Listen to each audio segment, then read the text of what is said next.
Good evening. I'd like to call this meeting of the Oak Harbor City Council, regular council meeting, July 5th, 2016. I'd like to call the meeting to order. Is Pastor Jim Cutter here this evening?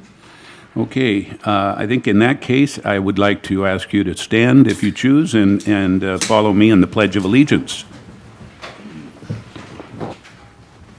I pledge allegiance to the flag of the United States of America and to the republic for which it stands, one nation, under God, indivisible, with liberty and justice for all.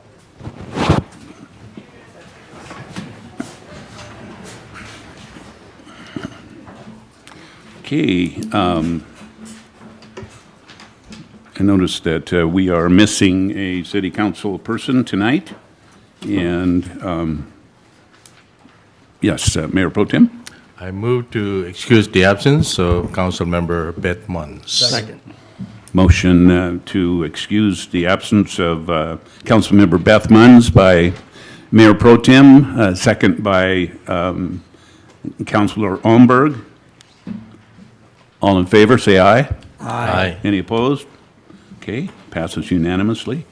So we're now at number one, approval of agenda. How would the council like to move forward?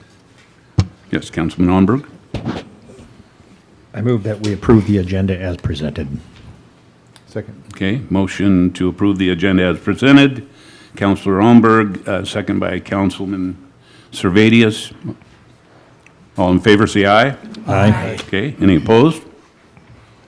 Okay, we are moving right along. We're actually absent any presentations tonight, it looks like, so we're at the citizen comment period. Citizens may comment on subject of interest not listed on the agenda or items listed on the consent agenda. To ensure comments are recorded properly, please state your name clearly into the microphone.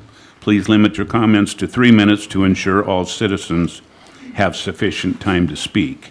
I noticed that we have some people who have signed in this evening, and it looks like a few of those are on one of the items that is on our regular agenda. So those, we'll just hold those until that time period. But it looks like first is Peggy Gibson. Peggy? Good evening. Thank you once again for this opportunity to address you. Last council meeting, I came before you asking about a code enforcement officer, and I was approached afterwards by your interim chief of police, Mr. Gallagher, and I just wanted to make a public thank you because within 1 week, he had resolved the issue I had brought forth to you. He actually, I want to commend him, Captain Terry Gardner, Sergeant Nero, and Officer Little. I mean, within 1 week. I still feel there is a need for a code enforcement officer because I don't feel that their duty is to take away from the safety of the public. So again, I encourage you to give it some consideration. I had an opportunity to go around my area again, and there's just a lot of issues as far as keeping our streets clean and safe. So I thank you once again. Thank you, Ms. Gibson. Next, Jay Long.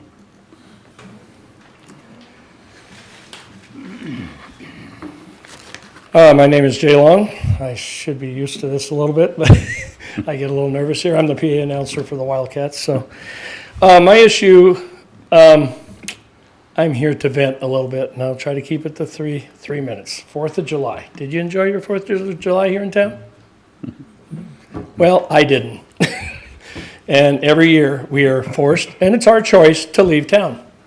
You know, dogs, whatever. Our neighborhood is one of the worst as far as fireworks, getting trashed and everything. I went down and had a nice chat with the patrolman today about our situation. He came up, took pictures of the whole neighborhood again, you know, trashed all the way down the street. We have one unruly neighbor. And it has to do with, you know, code enforcement. It has to do with kind of the supposed laws that are in place that are not. Every town's different, I know. I know, Ray, you got your hands full. on this. But, I don't enjoy the 4th of July when I have to stand out there for 3 hours in my yard, hosing down my roof and, because luckily this year we had no singe marks, but the neighborhood's trashed.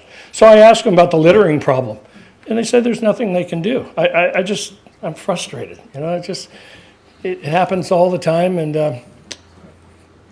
I was reading some of the things he gave me on this thing today, and I don't know if these are recommendations or laws, but on your sheet, only light fireworks on property you own. Well, when our neighbor blocks off the street, has no public access going either direction, and they decide to have their big bomb party there, that to me is not on their private property. I don't understand why there's some kind of enforcement that can't be done in regards to that. He asked if we called in. We had several neighbors call in. Miss Gibson lives across the street from him. We had several people call in. Polite answer was, well, it's 11:30 at night. If they're shooting legal things, if they're okay. Well, when the bombs are going off, I don't think those are legal. And they were going on until 2 and 3 in the morning yesterday. So that was hearsay because I was at the RV park at the base because I had to get away from it all. I came home about noon today to see all the trash on the streets again.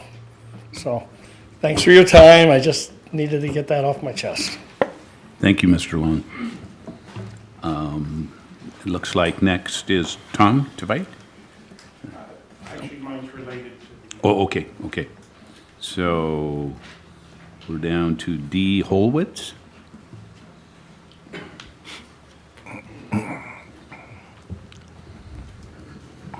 Hi, thank you for your time. And mine is, I don't know if anybody knows about Harvest Drive, how we have like a drug house on that.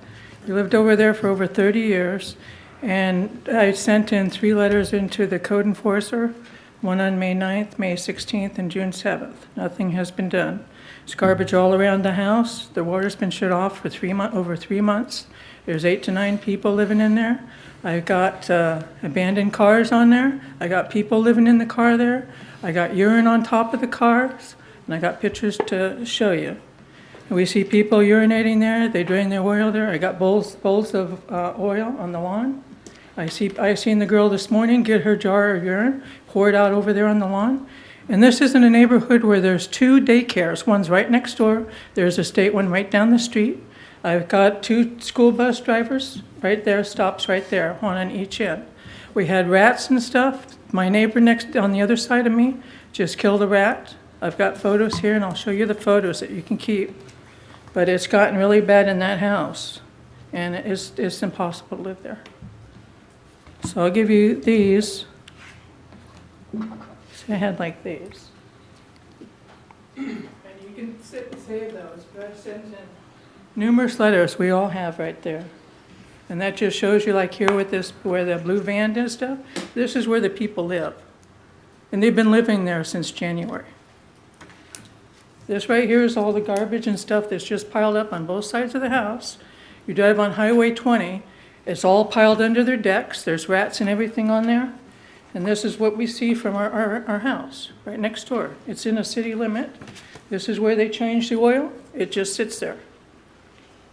Right here, this is the thing that was used for the bathroom. There's the jar of urine right there that they use, and they dump that out. This is the rats across the street from my neighbors right there, trying to get in the house. And these are them crawling up the house. And this is really bad. And I'd just like to see something, so someone can help us with this, especially with the daycare. We're trying to take care of our kids. We can't let our kids out. They try to walk by. They don't even walk by there no more. And there's 2 that's right there. I know there's issues going on with that house and stuff, and I had a detective working on it, and I think he's still working on it, but not to clean up the place. Thank you. My name's Dee Holwitz.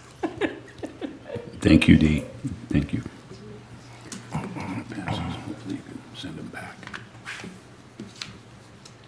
Okay, anyone else for citizen comment period? Anyone that didn't get a chance to sign up would like to come to the podium? Okay. Seeing none, we'll move to item number 4, consent agenda. Consent agenda is usually considered to be routine by the council, will be enacted by one motion unless separate discussion is requested. So How would council like to proceed with the consent agenda? Yes, Councilman Servadius. Thank you, Mayor. I would move to approve the consent agenda as presented. Second. Got a motion to approve the consent agenda as presented, and a second by Councilman Campbell. Original motion by Councilman Servadius. All in favor, say aye. Aye. Any opposed? Okay. So we are now at item number 5, and that is staff, mayor, and council comments. So we'll start with our city administrator, Dr. Merriman. Thank you, Mayor and Council. People first tonight. One of the things I want to do each month at our council meetings is give you an update on staffing levels and what things are changing. As of today, we have actually 9 positions that are vacant, and we're working on recruitment and filling those. And I'll provide you this list after the meeting, but I think it's a good for City Council to realize what activity we have and which people in our organization are on the move these days. Meetings-wise, last week we had our City Council retreat, and just from a staff's perspective, I wanted to thank all council members and the mayor for your input and suggestions you gave us. There were some really good ideas, and I really appreciated the congeniality and the assistance everybody gave last week. That was a really good meeting. Speaking of meetings, our next one will be our workshop on July 27th. That's our Wednesday regular workshop at 2 o'clock. And during the month of July and August at that is 3 o'clock. We do have an investment committee meeting. That's why I was thinking 2 o'clock. So Mr. Allenberg and Mr. Servadius, please mark your calendars for that meeting at 2 o'clock on that day. Summertime brings a lot of different things to us. In Spain, there's one of 2 world-renowned events, and that's the Running of the Bulls in Pamplona. Here in Oak Harbor, we have a really renowned event too, and that's the shedding of the ties. So we get into July and August, and just a reminder, we go to our casual dress days for the summer. And it also means that our second council meeting in July and in August, we do not hold those. So we just have one council meeting, the first regularly scheduled one of each month. And just a reminder of that. And the last 2 items I have in my report, we have 2 outside comments here. The first is a clean water facility update by Joe Stoll. And then afterwards, we'll have the Whidbey Island Marathon post-event coverage for you tonight. Mayor, council members, thank you for having me here tonight. I have a relatively short update. Things have been moving along quite swimmingly, so there's just a few things to touch base on. As soon as I hit this button, it's going to an animation so you can see the last month. So we've been, there we go. It has been moving along like crazy. You can see in the lower left corner, they're digging a trench there for the sump, for the membranes. And you can see the rest of the piles going in along the top part of the ditch there. And it's just orchestrated wonderfulness for a contractor. It's fun to watch. And you can see that some of the concrete getting poured, which is a huge step in a project like this. So you can see, I was going to point out a few things, but really I don't know that I need to. The fun part of this one is I tried to catch it with the bucket in the air. That's how they have to, as soon as that ramp goes away on the far end, that's how they're going to have to get material in and out, is with a bucket like that, just used with a crane. Just a kind of a fun little, when you start thinking about the logistics of how all this works, it's kind of fun to think about the tools they have to use. So over the past 2 weeks, they've completed the excavation activities, which means we can start coming back up out of the ground. And as far as micropiles, they've completed the micropiles, and I believe they've just completed the testing on those. They test every so many of them to make sure they're doing what they're supposed to. And the contractor is demobilizing from the site and heading out of town for that part of the work. So another huge step. First concrete was poured on June 22nd. It wasn't very much, but it was a hallmark moment for us. It was one of those milestones that every project, as soon as you start pouring concrete and tying rebar, that's good. That means you can start coming back up out of the ground, and a lot of the risks that we were facing earlier start going away. So coming up over the next 6 weeks, it's largely going to be concrete and rebar. Going to be seeing a lot of that for the next, well, over a year. It's going to take them a lot of time to get through all of it. The schedule, I'm going to have an updated version for you next time. We've got a few changes. We're maneuvering some things around. We're going to add a GMP in there for some additional work, possibly. But largely, we're on track with where we want to be, and things are moving along quite smoothly. As always, my favorite last slide is we're out there if you have any questions. We'd love to hear from you. We've got an office upstairs, and if you want to park behind the Wells Fargo in that little parking lot that's there, walk along the fence line past the Daily Grind and head upstairs. Brett's there, or somebody from the project's there to meet you almost. If the doors are unlocked, somebody's there to help you learn more about the project. And there's all the normal ways to look at, to get a hold of us on here. And with that, if you have any questions. Any questions? Spending some time down there amongst the carnival this weekend, the pile of dirt. Just say again, if you would, for the public, how much of that do we think we can reuse, and where specifically is it going to go? Is there going to be space between the sheet piles and an eventual wall that's poured that it backfills? Do we raise the overall grade? I think at one point you said it'll be a couple feet higher or 2.5 feet higher than the actual parking lot when it's all said and done. Can you restate? Yeah, there's roughly 55,000 yards of material there, and we're going to reuse as much of it as we can. I don't know exactly how much of it will be left over, but we're going to try and maintain as much of it on site as possible. I think at this point we've only found about 1,000 yards of material that's we really just don't want down there, that we're going to find another place from. It's organic clay, just goo that we don't want to keep down there. The rest of it we're going to use on site as much as possible. And as far as elevating the site, I believe the lowest part of the site is about 9.5 feet, and finished grade in the parking lot I believe is 13.5, and the highest point is the critical structures are going to be higher than that. So we'll use as much of it as we can. Thank you. Yes, Councilman Campbell. Did you get a phone call from Regency today, and did you say yes? Did not, and Or you will. okay. They would like for you to come down on the 13th to do this presentation to their folks at Regency. Oh yeah, wonderful. Yeah, Okay. be glad to talk to them. Thank you. Okay, anyone else? Thank you, Mr. Stoll. All right, thank you. We'll see you next meeting. Back to you, Dr. The last part, under my comments, we have the presentation from the Elks Lodge on the Whidbey Island Marathon.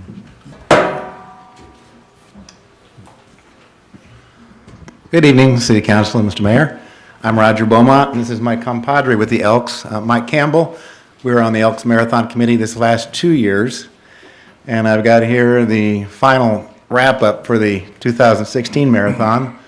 The first picture you see up there is the mile markers that went on all the different mile marker areas, and at the very bottom, they put a little tab on there, so they are reusable. We're trying to save as much money wherever we can. And as I go through this, if you have any questions, just ask. So I'll click here. This is a picture of the medals and awards that we gave out, and the next one is a little closer one. Nice looking medals.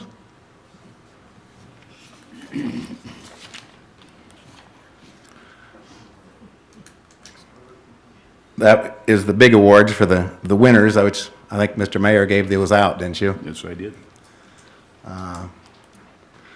This is at the expo, and that's our drug czar there that was part of the Elroy. More of the expo where they had all the booths lined up, and we saved about $2,200 by not using the hotel this year, so that shows up on the final figures.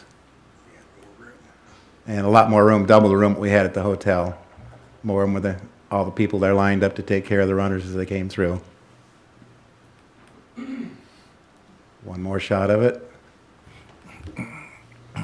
And this is the start line for the 10K, 5K, and 1K run. This is the half start out at Coronet Bay. This is when they're coming across the bridge. The two leaders are shown there for the full marathon. That's the half start, again, showing them taking off. This is during the race. Had a few pictures of the runners as they came through the different stations. Showing them which direction to go here. Hopefully, that shows the kids starting off there. And by the way, the Elks did sponsor and paid all the enrollments of the 1K for the kids. Finish line, some of the volunteers shown there. And somewhere we had around 500 volunteers total between all the different events and areas. And there would be the mayor right there. And all the concession stuff for the runners to come eat. That's down at the finish line area. Fun time at the finish line. Elroy there again, and a greeter with balloons. Gear check. We had a couple of the trucks there they brought all the gears back to hand them back to the runners when they got done with their run. Finishers. Looks like the kids there. And then some statistics. Total runners, 1,623. Pretty close to last year. 184 on the marathon, down a little bit. Half marathon was up, probably because of where they started this year. A little more scenic run. But the total numbers were pretty close to the same. 541 male and more female, 987. But the half marathon is where most of the interest lies. Participation, that last figure there where it shows 14 and 15, it's minus the kids, so when you add the kids back in there, it's almost exactly the same. 2014 had a big spike because they lowered the prices quite a bit that year, but the rest of them, 13, 15, and 16, are all pretty consistent. Breakdown of where they came from, the countries, 1,486 from the U.S., 49 from Canada, and 1 from Ukraine. Most of them came from Washington, with Oregon and California, quite a few, and a few from Colorado, and a few from Texas. Those are the top 5 states. Total runners from Washington State, 1,274. So Oak Harbor, Anacortes, Burlington, Coopville, and Mount Vernon had the largest group. Outside the 50-mile radius was 70%, 30% was right here in the area. In-kind donations shows Whidbey Weekly, $6,500. Curate Snacks, nutrition bars, contributed $3,500 worth of nutrition bars. None, the energy drinks, $3,000. Oak Harbor High School Guild posters, $1,000. Nature Valley Snack Bars, $750. State Farm Insurance coloring books and crayon bags. And then that's the second half. Oak Harbor Elks supplied the expo room rental. Phil Teague's one of our members, paid some of the extra flaggers that we needed for extra. Broadview Appliance gave their 2 trucks. Mountain Mist gave some of the water for the finish line. Starbucks supplied coffee and cups and lids. Terra Property Management also donated 1 truck for the marathon, so we had plenty of trucks this year. Creative Cabinets, 1 box truck, $250. Zanetti's Catering, Finish Line Food, $350. Taco Bell, Cinnamon Crisp, $150. And Whidbey General Hospital coffee carries, $45. So total in-kind, $18,874, what they gave the value of. It's kind of small, but the revenues for the last 2 years, if you look on the bottom line, were almost exactly identical. The big difference being is the donations were $21,000 this year compared to $12,000 last year. So the the donations, extra money, bumped up the tourism grant $10,000. The Elks, like I say, did $3,000 for the kids race, Walmart, and vendor displays. So a total $107,000 in income. And then the expenses actually is where we came out a little ahead on this deal. Mr. Merriman said we got 4 days left to post onto that, so that's pretty close to where it should end up. And you can see we cut the expenses by about $16,000. So instead of losing 48 like we did last year, that's compared to 70 the year before that. We're down to $33,000 loss, so it's a pretty good improvement. And mainly in the expenses, the income stayed the same. And that was our motto, run for a day, play for the weekend. And that pretty much does it.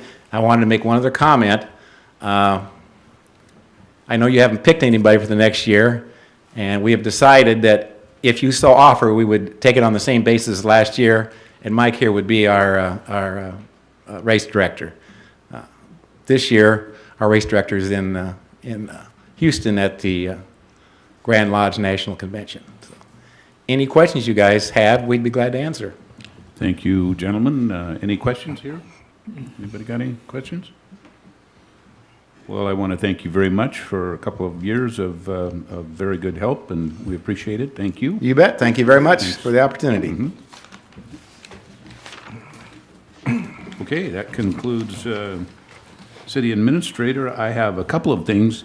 I notice on the consent agenda that one of our appointments is here in the audience this evening, and I want to thank Tom Tveit for coming this evening and also for your volunteering to serve on our park board. I don't know if we've got any other members, new appointments or reappointments here this evening, but okay, seeing none, thank you, Tom. Appreciate that very much. And then I do have, we do have some new art behind us here, and this is our new artist is Ruth Matson. Ruth was taught by her mother to appreciate art at an early age. This appreciation has led to a career in art and education. A retired teacher, Mrs. Madsen now indulges in drawing and painting. Using bright colors, she paints with oils, acrylics, and watercolors. Born in Nigeria, Ruth has lived all over the country. Her favorite place is on the ocean with her husband. She has 2 sons and 4 grandchildren, all in Washington. So thank you to Ruth Matson. We've got some new art here for a while. Okay. Council members, let's start off with Mayor Pro Tem. Thank you, Mr. Mayor. I had a good time on the 4th of July yesterday, and a lot of people had a great time, I guess, except for some of the neighborhoods which have some of those trusts left over from the fireworks. But special thanks and appreciation to the sponsors of the 4th of July Grand Parade, the Oak Harbor Chamber of Commerce and the Oak Harbor Rotary. To all the parade participants, all the people came out in the parade, and after the parade, I think all of them, I went to the Windjammer Park, enjoyed the carnival with my grandkids, and enjoyed the foods, and after stayed for a while until the fireworks. And also I'd like to thank some of the members of the Oak Harbor Rotary who volunteered to chauffeur the elected officials and the leadership from Naval Air Station. I'd like to thank Mr. Dave Homley, Oak Harbor Rotary, and from Banner Bank, who chauffeured us for that parade. Also, behind the scenes, the Oak Harbor Public Works Department who prepared the street for the parade. And this morning, I went up there early, about 9 o'clock, that's not early. And I saw the Public Works Department personnel cleaning up the Windjammer Park. Hard-earned work, and the police department for directing traffic and keep our neighborhood safety for the parade. Thank you. You bet. Councilman Campbell? I have nothing. No comment? Thank you. Okay. Councilman Almberg? Thank you, Mayor. Well, I'd like to, if the public doesn't already know this, Island Transit is now charging $2 to go from Camino Island to Everett and back, and $2 to come back, $2 to go to Mount Vernon, and $2 to come back. So that is Island Transit out of Camino Island, and that route is paid for through a grant that was pushed through the legislature by Representative Dave Hayes, and it has strings attached where we have to charge to receive those funds. We've received a pretty straightforward message from DOT and from our legislative bodies that they want to see Island Transit sharing part of the cost in the future if we're going to continue to get grants to run that operation. We would really like to get Saturday service in there, and it's not going to be possible unless we do have a fee. So in the meantime, we are working on an evaluation and a process with our representatives going forward. And so, although I can't sit here and say there's going to be a system-wide fee structure, it appears that it's going in that direction. Another comment I'd like to make regarding from the public about the fireworks and the debris that's left.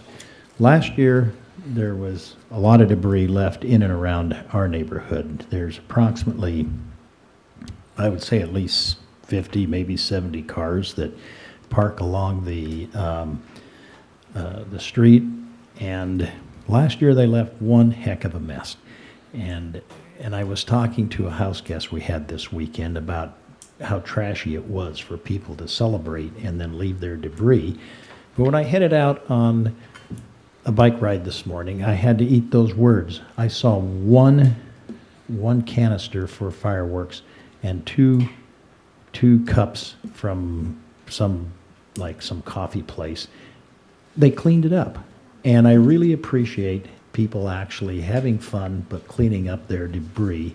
So if we can encourage our neighbors to help out with the celebration by also not putting the burden on other people to clean up, that would be a nice thing too. And thanks for bringing those items to the council for consideration. Perhaps the message will get out that we are not a trashy community, and I think when we have situations where cars are left in the yard unattended and managed, trash is left there, it does make us look a little trashy. So thank you to those people who did the pickup for the fireworks display. Thank you. Thank you, Councillor Almberg. Okay, Councillor Heisen, anything? Thank you, Mayor. I wanted to thank a couple members of the public for their comments to Mr. Long. I agree wholeheartedly. I think that the city I think that we have really reasonable fireworks laws, in place. There's many, many days you can light them off, and all the complaints I hear are not just that people have fireworks. It's that people have them, on public property, private property that's not theirs till 3 a.m. It's stuff that definitely falls outside of the current regulations, and so that's something that we all need to put our heads together and figure out how to get more of a buy-in and cooperation from everybody so that they don't ruin it for everybody who wants to have them. So I don't know what the answer is there, but it's definitely something that I think we need to work on. And Ms. Gibson, I agree wholeheartedly on the code enforcement issue. This weekend is a great example if people, I don't know if it's just like, if it's a compliance issue or a maintenance thing and it's a long holiday weekend, if there was like a tip line or a number that someone could call and leave a message and say, hey, these people are doing this, or this thing, this thing needs some assistance, and maybe there could be a particular person assigned to that. I'm not really sure how that would work, but I also have had very good experience contacting the police department and had them assigning someone and going out and taking care of a problem and coming back. And I also wonder if that's the best use of, the time of 4 separate people. So I think maybe that we could also put our heads together and figure out how to streamline that as well. But I do appreciate the feedback, and I appreciate the work that Public Works and the police department, the fire department, everybody does on our behalf. I know we can't all be everywhere all the time, but the more the public communicates with us about their concerns, then the better job we can do. So thank you for taking the time. And I also want to thank the council. I had a thought after our retreat last week, and had I thought of it then, I would have shared it with you, but there was a moment in our conversation where, you know, Erica, as the newest member of the council, we're going through our comp plan, and you say, okay, well, it says parks, but it doesn't specify athletic fields. And then on the other end of the spectrum, we've got Danny, who says, you know, I remember 20 years ago when we drew up plans for this thing over here and nothing happened. And that's why this works. You know, we've got that new voice coming in with something that no one else had pointed out, and then we've got that historical knowledge of someone who's been here a while, who understands the history behind everything, and all of those voices in between. And I think that's why having that diverse group of people up here, of, you know, all coming from a different place, that's why this works. And so just thank you, each and every one of you. I don't say it very often, but I appreciate the way we're able to work together, and I appreciate each and every one of your point of view. Thanks, Mayor. Thank you, Councillor Heisden. Councillor Servadius? Thank you, Mayor. I want to give a public shout out to someone, and hopefully I won't just create a tremendous workload for this department, but that would be, I'm going to call him Chief Gallagher, because I don't ever remember what the interim administrator, or I think that's the title is. On two separate occasions, and Ms. Gibson, separate from what you mentioned this evening, I had people come up to me with similar issues. They were code enforcement issues, and they were just very impressed with the progress that our police department had been made. And so I want to give him and that department credit, as I would any staff or individual, if I got that kind of feedback. But it was refreshing, because as you can imagine, we don't always get compliments when we're out and about in public. It's usually, you know, critiques, comments, or something that somebody needs something done. So Mr. Gallagher, to you and your team, strong work. And I really appreciate it. I know we're going to get some feedback here probably on one of the agenda items. I want to just echo what Ms. Heisen said. This is the way the process should work. Personally, I called ICOM twice over the weekend. And one instance was a dog in the Safeway parking lot. You see the stuff on Facebook. You don't think people are going to leave a dog in a car with rolled up windows, but I pulled up to get a cup of coffee. And as I pull in, straight across from me, there's a dog in distress, panting, and the windows rolled down about that far. And I sat, well, I didn't notice it. I saw the dog, but it didn't really dawn on me. I ran in, grabbed a cup of coffee, and I sat there for a few minutes thinking, surely this person's going to come out of Safeway. They didn't. I called ICOM. They said, you know, we'll pass the message on. Total time that I sat there was about 12 minutes. I don't know how long the person was in Safeway. They came out. I had a few words with them, called ICOM because the officer hadn't gotten there, and just said, hey, situation, I guess, has resolved itself. But I would encourage people to call. I know there was a sarcastic, I'll call it sarcastic, letter to the editor about calls to ICOM, because what you see in the police scanner somehow gets passed on, I think, to the paper, and they decipher it and publish what they publish. But not all calls to ICOM result in, you know, an officer getting dispatched, but at least it makes a record of it. And that's the way the system should work. People should feel that they can call in, and that'll be noted and acted upon. And if it's not, please let us know, and then we pass it on to the mayor. You know, we are your liaison. So if you're not getting the responses you need, an interaction I had with Chief Gallagher, that was his message, was if you don't get the response you feel you deserve, you call me directly. And so I encourage people, I know you reach out to us, you email us. We've gotten some letters on an issue this week. Please do that. That's what we're here to do. And I think the whole system works that much better when people are communicating and working on those issues together. So thank you. Thank you, Mr. Servadius. Councillor Wassinger. Thank you, Mayor. I too would like to thank the Chamber and all of the sponsors for putting on our 4th of July celebration yesterday. I too enjoyed the entire day myself, and thank you to Dr. Bartley, who drove my truck. And I will say that a group of maybe 9-year-old boys liked my truck the best. I think it was the black on black.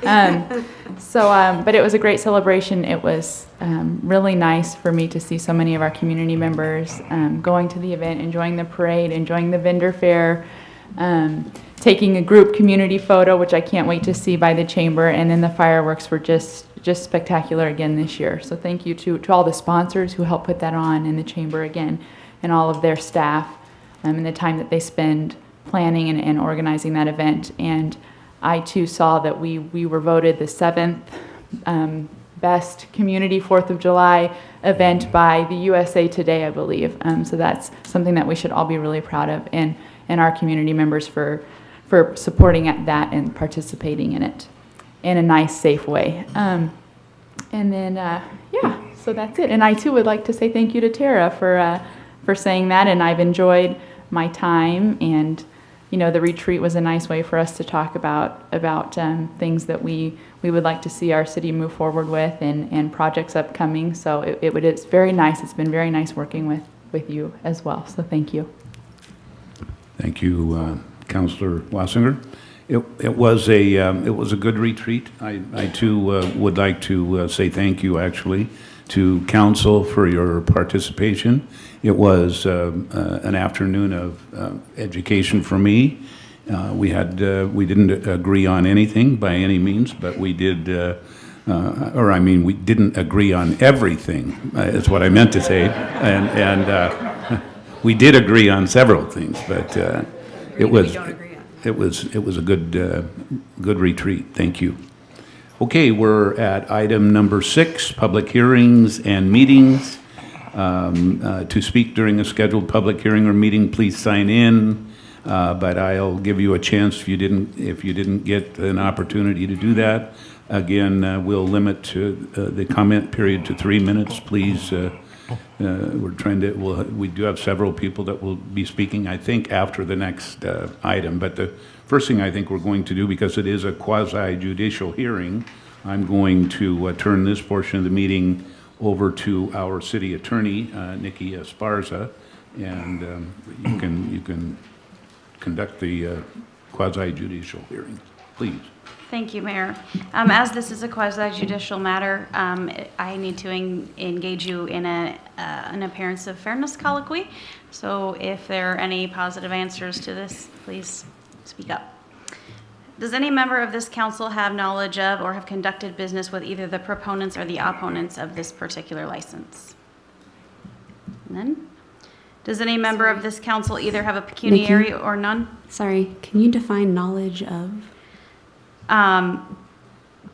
Do you have prior knowledge of this particular applicant's business plan? I mean, I know Corey, he's a friend of mine, but I don't necessarily know all the things about the business. I'm seeing them all here for the first time. So, do we know the person, yes. or do we know about the plan? Yes. Do you know the person? I know the person, yes. Okay. We've got another one. I know him also. He and I've talked about this. Okay, so you've talked. Yeah, a year ago when he said he was going to do it. But I know him also. Okay. Do you feel that you could not decide this matter fairly and impartially? Either one? Okay. Does any member of this council either have a pecuniary or non-pecuniary interest in the outcome of this proceeding? No. Does any member of this council know whether or not their employer has a financial interest in the property or area which will be impacted by the decision of this proceeding?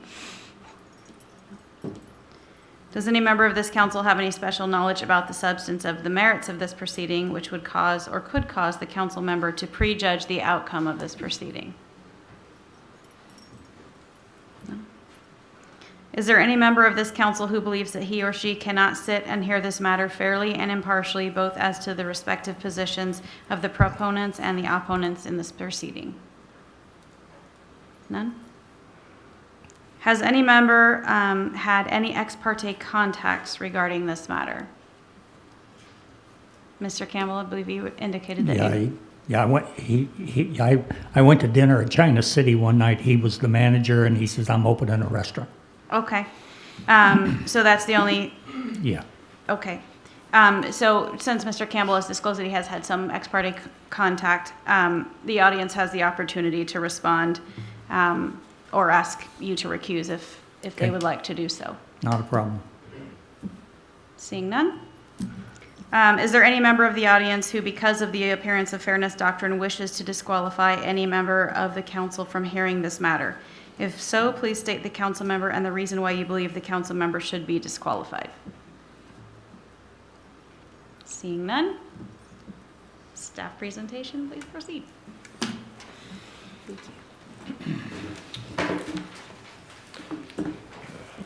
my glasses. I didn't used to have to put these on, Mayor. Yes, I totally understand, Mr. Yeah, Powers. yeah. I was a relatively young man when I started. As the mayor has noted, this is a quasi-judicial hearing for the nightclub license for the local public house. The staff agenda bill has done its normal layout of the background for the particular topic. We've walked you through the various code provisions which apply, and so I'll just briefly touch on those for the benefit of the council and the benefit of the audience. As we know, Mr. Corey Dyer, owner of the local public house, submitted a nightclub application that was attached to your agenda bill. He has, of course, paid all the appropriate fees for the application. We note for you that such a license is required because the establishment as proposed meets the definition of a nightclub as found in the Oak Harbor Municipal Code, Chapter 5.22, and that was attached in its entirety to your agenda packet. Once that application was filed, the city clerk has the obligation to issue a temporary license, and that was done. Evidence of that was shown to you also in the packet. And then really the processing of the application begins. She routes that to the fire, police, and building departments, and then each of them has a role in the review and brings back information to you through your agenda bill. So the fire chief and the building official are tasked with determining if the building meets the appropriate zoning and if the occupant load is less than 300. And both of those were determined to be, yes, the zoning is appropriate, it is central business district, and the occupant load can be set at below 300. Police chief is tasked with a couple of different things. One is doing a background check, and you saw that both of those came back satisfactory, and evidence of that was attached to your agenda packet. Police chief is also tasked with investigating the business location, determine if there are features which could cause noise, traffic, or other similar public health or safety concerns, and then to report back to you with his or her recommendations as to what conditions of approval might be appropriate. And so that was found in a memo from Mr. Gallagher. And of course, the final step in the process rests with the council. And you are tasked with reviewing the license, and then specifically, we'll share this sentence with you under the code. Unless the applicant is restricted from holding a nightclub license pursuant to Oak Harbor Municipal Code, Chapter 5.22030, the City Council shall then determine whether the noise, traffic, and other similar public health and safety impacts of the nightclub require mitigation through specified conditions, and if so, shall impose such conditions on the license. We have put forward for you a list of conditions in your agenda bill. They are comprised of the recommendations from the police, fire, and building departments. They total, I think, 12 in number, with several subparts to a couple of them. They cover things such as those items related directly to building safety issues in terms of occupant load and exiting. They address things such as outside property maintenance, visible security during certain designated hours, and how that security should operate on certain nights of the week and what they do during certain timeframes. It also includes a condition that the application and these conditions of approval would be reviewed 6 months from today. Should the council approve the license with these conditions of approval, we would recommend that you include this condition that there's a 6-month review to see are they being effective or not. And then finally, there is a condition in there which just makes note for everybody that failure to abide by the conditions of approval may result in the city pursuing civil penalties or license revocation as allowed by those particular sections of the code. A couple other things for the council's attention. Obviously, as we've noted in the agenda bill, there was a previous nightclub operated at this location. That history was long. We did not attempt to summarize it for you in the agenda bill. Make note of a couple of things. There were a substantial number of complaints and concerns that came forward to the city from the surrounding property owners, both residences and businesses. And I think those are well documented. We also noted that the police department had a substantial number of calls for service at that previous location. That notwithstanding, it is staff's recommendation to you that the new license should be judged on its merits and not on the merits or lack thereof of the previous operation. And then finally, before I get to the recommendation, two more things. There were several comment letters or emails that came into the staff related to this application. We've included those for you in your packet. I do want to note that Ray Merrill, Brian Lee, and Terry Gallagher are here to help you with your specific questions from a police, fire, or building perspective. And then finally, the staff recommendation is approval of the nightclub license subject to the conditions of approval listed in your agenda bill. And I'd be happy to help you with any questions at this time. Okay. Thank you, Mr. Powers. Before we talk about this up here, I would like to open the public comment period. And I think we'll start with the people who have signed the list, beginning with Frangie Christian.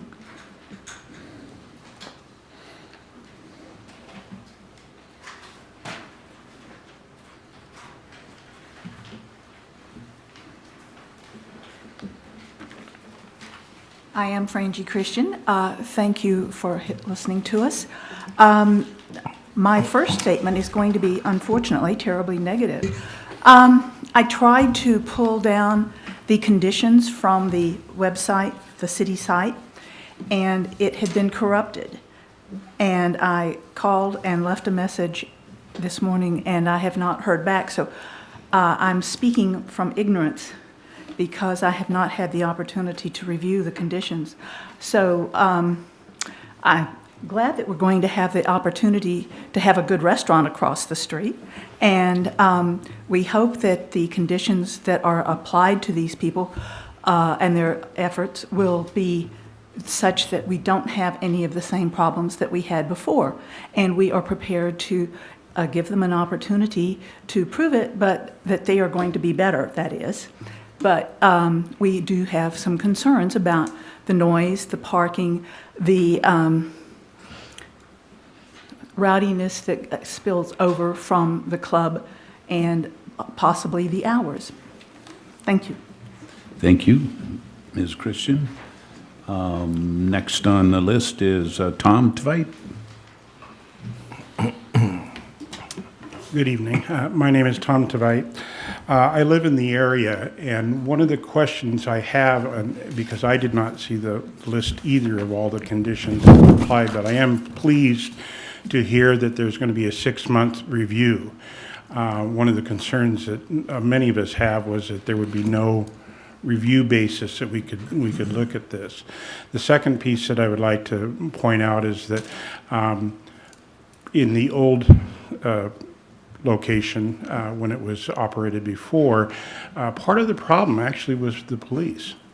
And I am pleased that we have a new police chief, and I'm hoping that the response and the regular patrol and that kind of thing would happen with a note that there are people going to be drinking and staying late and that kind of thing that adds that is not there currently.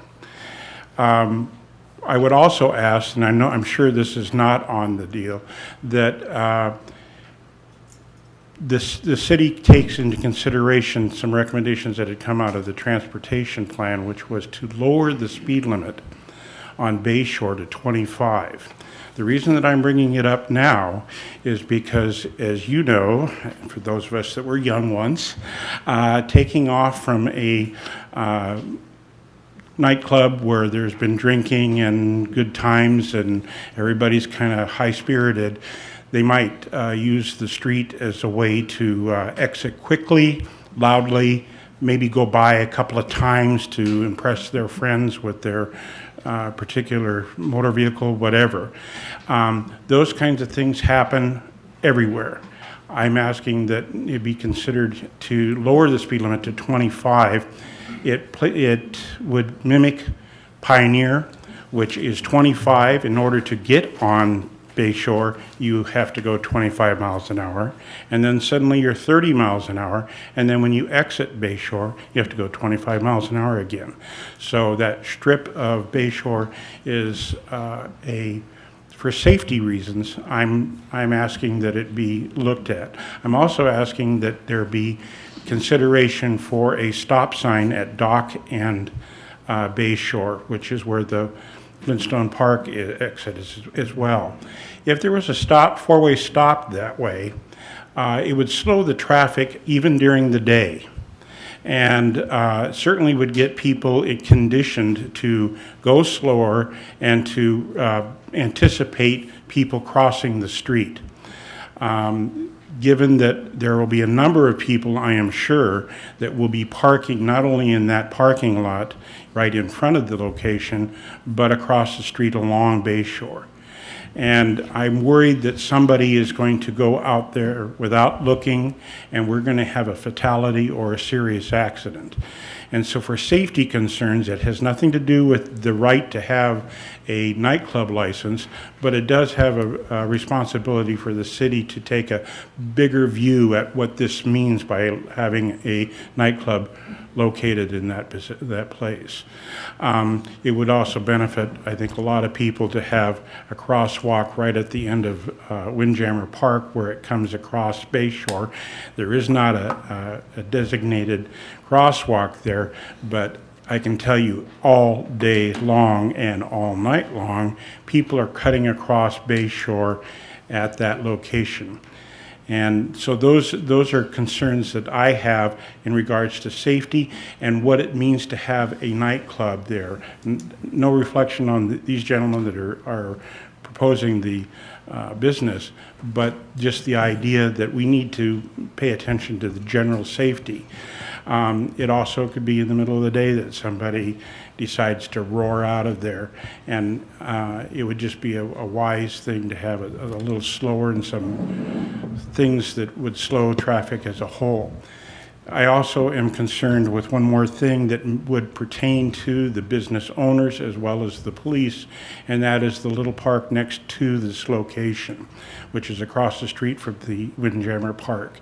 That has become a real hangout for, shall we say, less than desirable people, many times during the day and as well as the evening. And I'm concerned that perhaps if we can have as a condition that both the police and the business operators pay attention to what's going on in that little park so that they can have a responsibility to notify the police if something goes on. Because being a nightclub, they'll be able to purchase alcohol, go across to that park, and continue the night well past closing hours.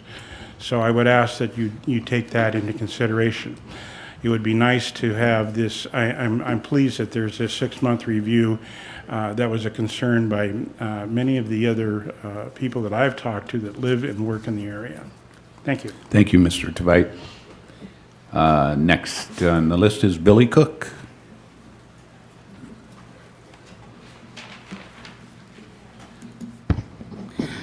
Good evening. My name is Billy Cook. I live in the city of Oak Harbor, directly across the street from the locale public house, which, as Mr. Powers said, is the site of the old Element nightclub. I have read with interest the agenda packet, the whole thing, and sent your folks a letter concerning proposed conditions of approval for the locale. Now, I respectfully disagree with Mr. Powers that you not take into consideration the prior history of that site during this hearing. You see, I feel that, as the saying goes, if you don't learn from the history, you may be doomed to repeat it. I am not excuse me, I lost my way. While I don't assume that the new nightclub will operate like the old Element did, I am concerned that it could happen, due not so much to the management, but to the site itself.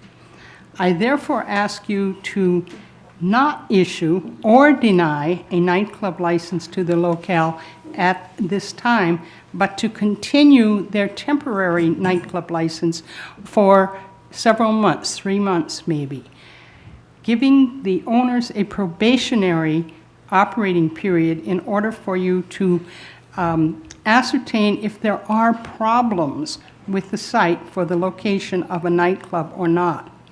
You know, right now, no one knows or can know the consequence of another nightclub being located in that area.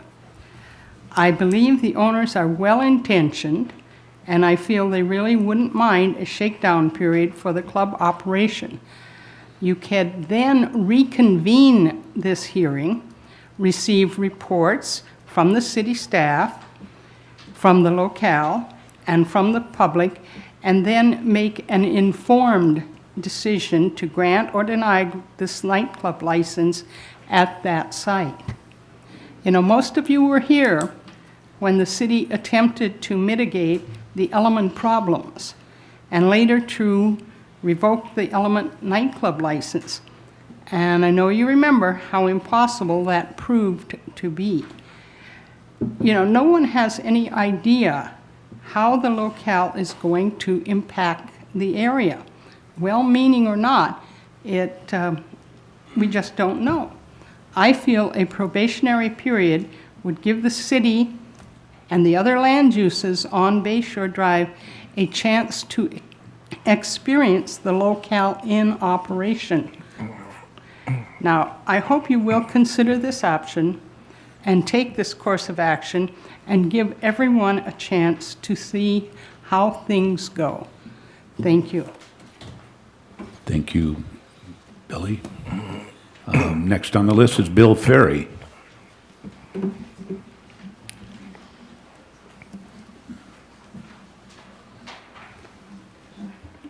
Council and staff, thank you for the opportunity to talk about the application.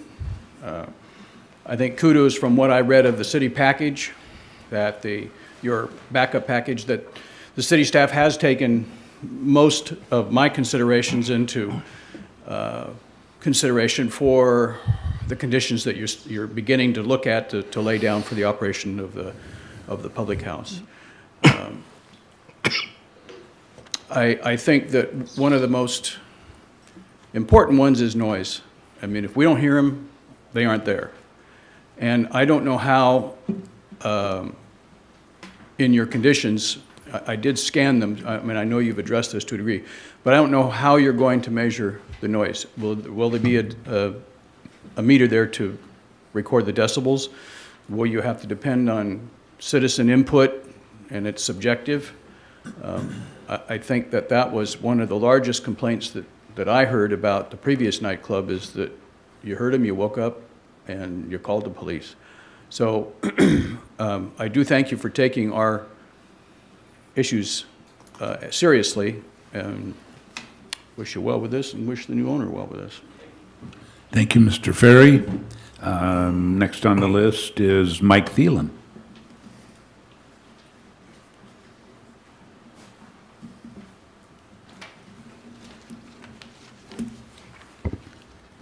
Thank you, Mayor, council members, and staff. It's been well presented this evening. This is a technical thing. I found it odd that you would be approving in the call to action, or excuse me, consent items, the approval of this, and then you would get input from us questioning it. Seems like you might want to reverse the order if you do have those things listed that people want to talk about, and it's on your consent list, that you might want the input before you consent to it. It's just a technical thing. Billy brought up, I think, a really reasonable perspective, and that is let both parties try it out first. And it's consistent with what you've done with your marathon program. Every time you bring it up, you look at what happened the previous year, you try to improve on it. If it isn't working, then you really question whether it's going to continue. The FAA does the same thing. Before a jet is, even though it's been approved and the purchase orders have been made, it goes through a series of tests before it is allowed to be functional.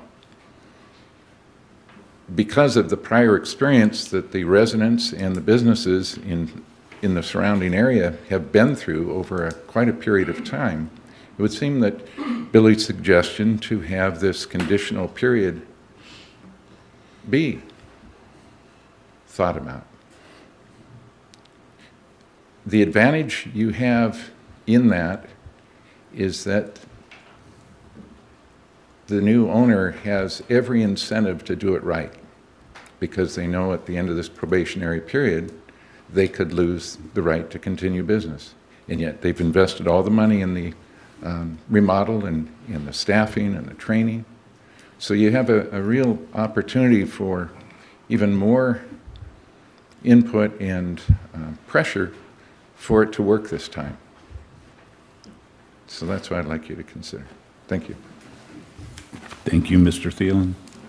I might clear up the consent agenda comment in that we actually had two applications. The consent agenda was the pool and billiard license portion, and what we're talking about now is the nightclub license.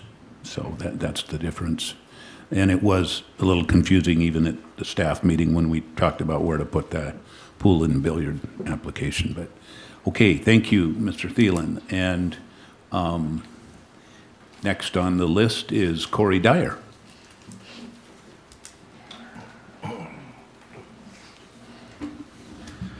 Thank you, Council, Mr. Mayor, and you folks for coming to talk. I just want to give everybody else a chance that is here to speak about the local and anything they have to speak before I do, if that's okay with you, just so we can address all the issues. We've been kind of taking notes as we've been sitting, so that's something that is okay for me to kind of pass on to anybody else that might want to talk about that. And you said you were going to give an opportunity to people that didn't sign up yet if they wanted to talk, so.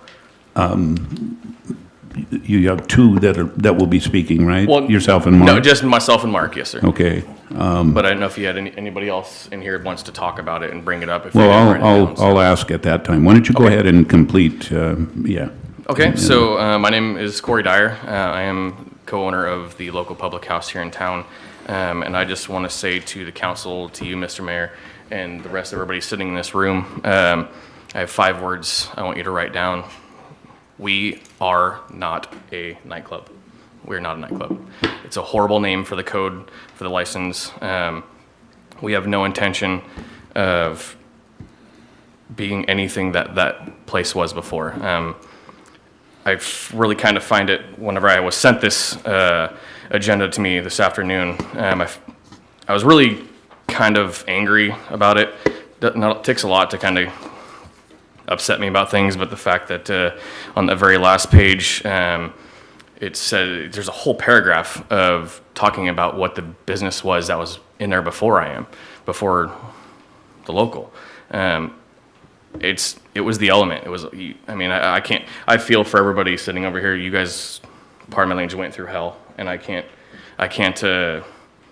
tell you how sorry I am that you guys had to go through all that. It was horrible. I heard all the stories, and I know people that worked there and had issues with how it was run and things like that, but I cannot stress enough, we are not a nightclub. The fact that there's a larger paragraph here talking about the element and what it was and all these things that are taking into account these stipulations, and we have a little 3-sentence thing right under that telling us that we shouldn't be part of it. That top paragraph shouldn't even be in there. That's kind of where I'm thinking on that is we're not a nightclub. We're out to prove it. We are here to bring a good entertainment place, a restaurant, and a pub, bar place to Oak Harbor. I'm born and raised here. I've been here my entire life. My family predates all the Dutch families that have been on this island. I'm 32 years old. 31 years old, 32 on Friday. I know within a 9-foot radius already where I'm going to be buried.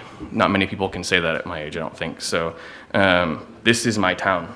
I'm not going anywhere. I have a little 18-month-old girl who's going to be just as much part of this town as I am.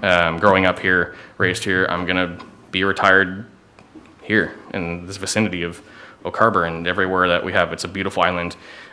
Growing up here and going through the age that I'm in now, there's not a lot of places to go out and really enjoy quality entertainment, and not even my age. All the age ranges in this room, we intend to bring to Oak Harbor a place everybody can enjoy, a place that's going to play jazz music, a place that's going to play rock music, country music, live comedy shows, mic nights, dinner theaters with the Whidbey Playhouse. I've already been talking to them. Just true entertainment and not a nightclub. We've had dozens and dozens of nightclub style places in Oak Harbor, and one thing they all have in common, none of them worked out.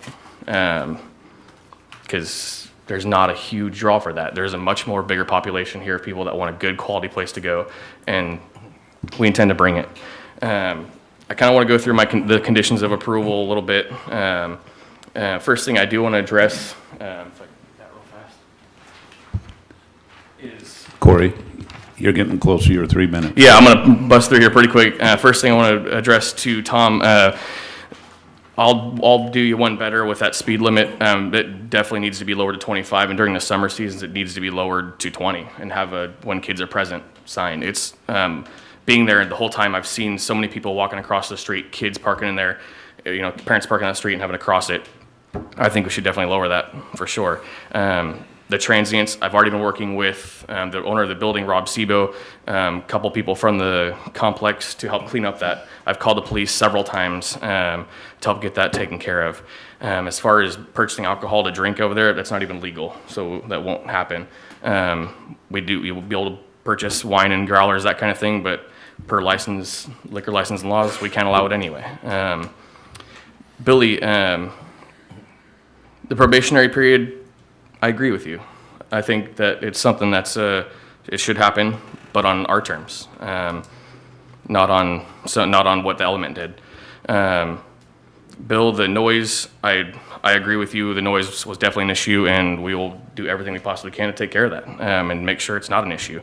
As far as into the conditions of approval, I just have questions I need to get answered later on to approve that if I don't have more than 3 minutes to talk now. And my biggest thing that I have in here is number 9, section 1, however you want to say that. You're asking for a minimum of 4 designated security personnel when I'm opening as a nightclub. To me, the nightclub is open from 10 a.m. or 10 p.m. to 2 a.m. in the morning. For a little bit of a note for you, that's if I hired 4 security guards for 2 to 3 times a week, if I was open that late, that's going to cost me $28,800 a year for a small business. I mean, that's insane. My budgeted labor costs right now are $42,000. You're going to almost triple, or almost double, I should say, my costs to run a small business in an industry that has an 82% failure rate after 18 months, and you take that down to a year, it's 90% plus. That's just can't happen. I'm all for a probationary period and go on record for that, but on our own terms, let us make the mistakes. Let us prove to you that we're not the element. Don't levy things like this that aren't reasonable for a small business. I did nearly the impossible. Mr. Mayor, you are familiar with banking. I'm not sure everybody else is. I'm a startup business in a high failure industry, and I got a bank loan through Heritage Bank, a local bank here in town. It's impossible. It's incredibly hard to do. My business plan is available for anybody to view.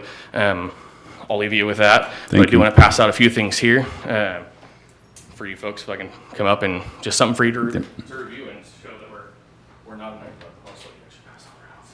Thank you, Mr. Dyer. Thank you. Okay, yes, Mr. Zapula.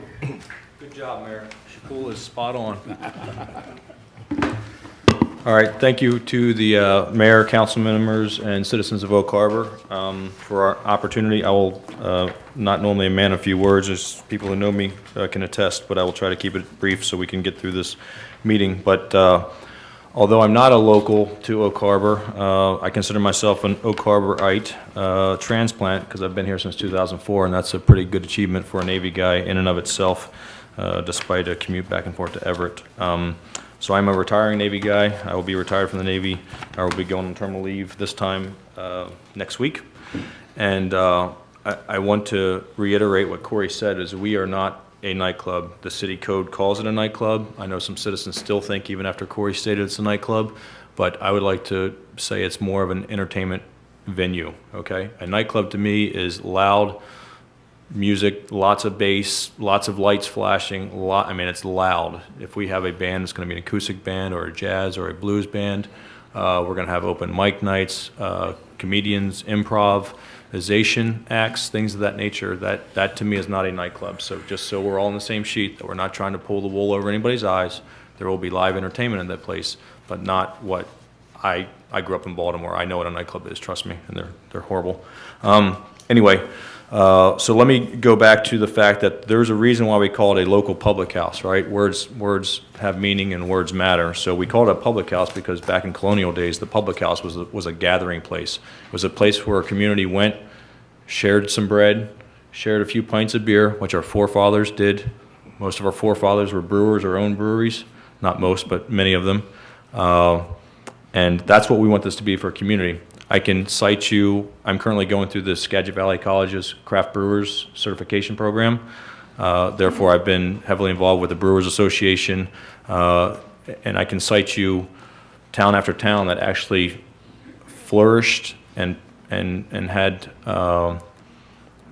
better community in the vicinity of where a place like this opened up, a brew pub opened up, because we're not there as a nightclub. We are there to offer craft food and beer pairings. If you have not heard of a term called a cicerone, it's basically the beer equivalent of a sommelier. So we will be training our staff to do those types of things, to offer you a nice porter that goes well with a grilled pork chop, or a nice session that goes with oysters on the half shell, things of that nature. So that's what this is. It's a restaurant that wants to also provide you with live entertainment on the weekends. So I know I'm probably over 3 minutes, but I just want to leave you with our guiding principle. The local philosophy is to eat, is simple. It's to eat, drink, and enjoy local life. This strategic mantra will guide how we conduct our business. These principles will resonate with our patrons walking through the doors, and our staff will treat all customers with utmost respect, normally reserved for close friends and family. The ownership of the local wants our customers to have a sense of belonging with a fun, family-friendly gathering place to suit their dining and entertainment needs. To ensure our staff consistently provides exactly what the owners, our patrons want, the owners will pride themselves with a constant presence, hands-on leadership, and feedback from their patrons to ensure we stay on top of our community's needs as their go-to destination. That's our guiding principle. It's not a nightclub. It's not base going until 2 in the morning. It's a gathering place. It's a public house. I'll leave it at that. The Pilgrims settled where they did because they ran out of beer. Beer saved the world. If you haven't seen that video, it's a pretty interesting thing. I know it's a weird statement. I was not a believer. I was a lawnmower beer guy myself up until about a year ago. So I just want to put your concerns at ease. That is not what we are trying to do for this town. I've been here since 2004. I have 4 children that all graduated or are about to graduate Oak Harbor High School. This is my community too, even though I haven't been on the island as long as Corey.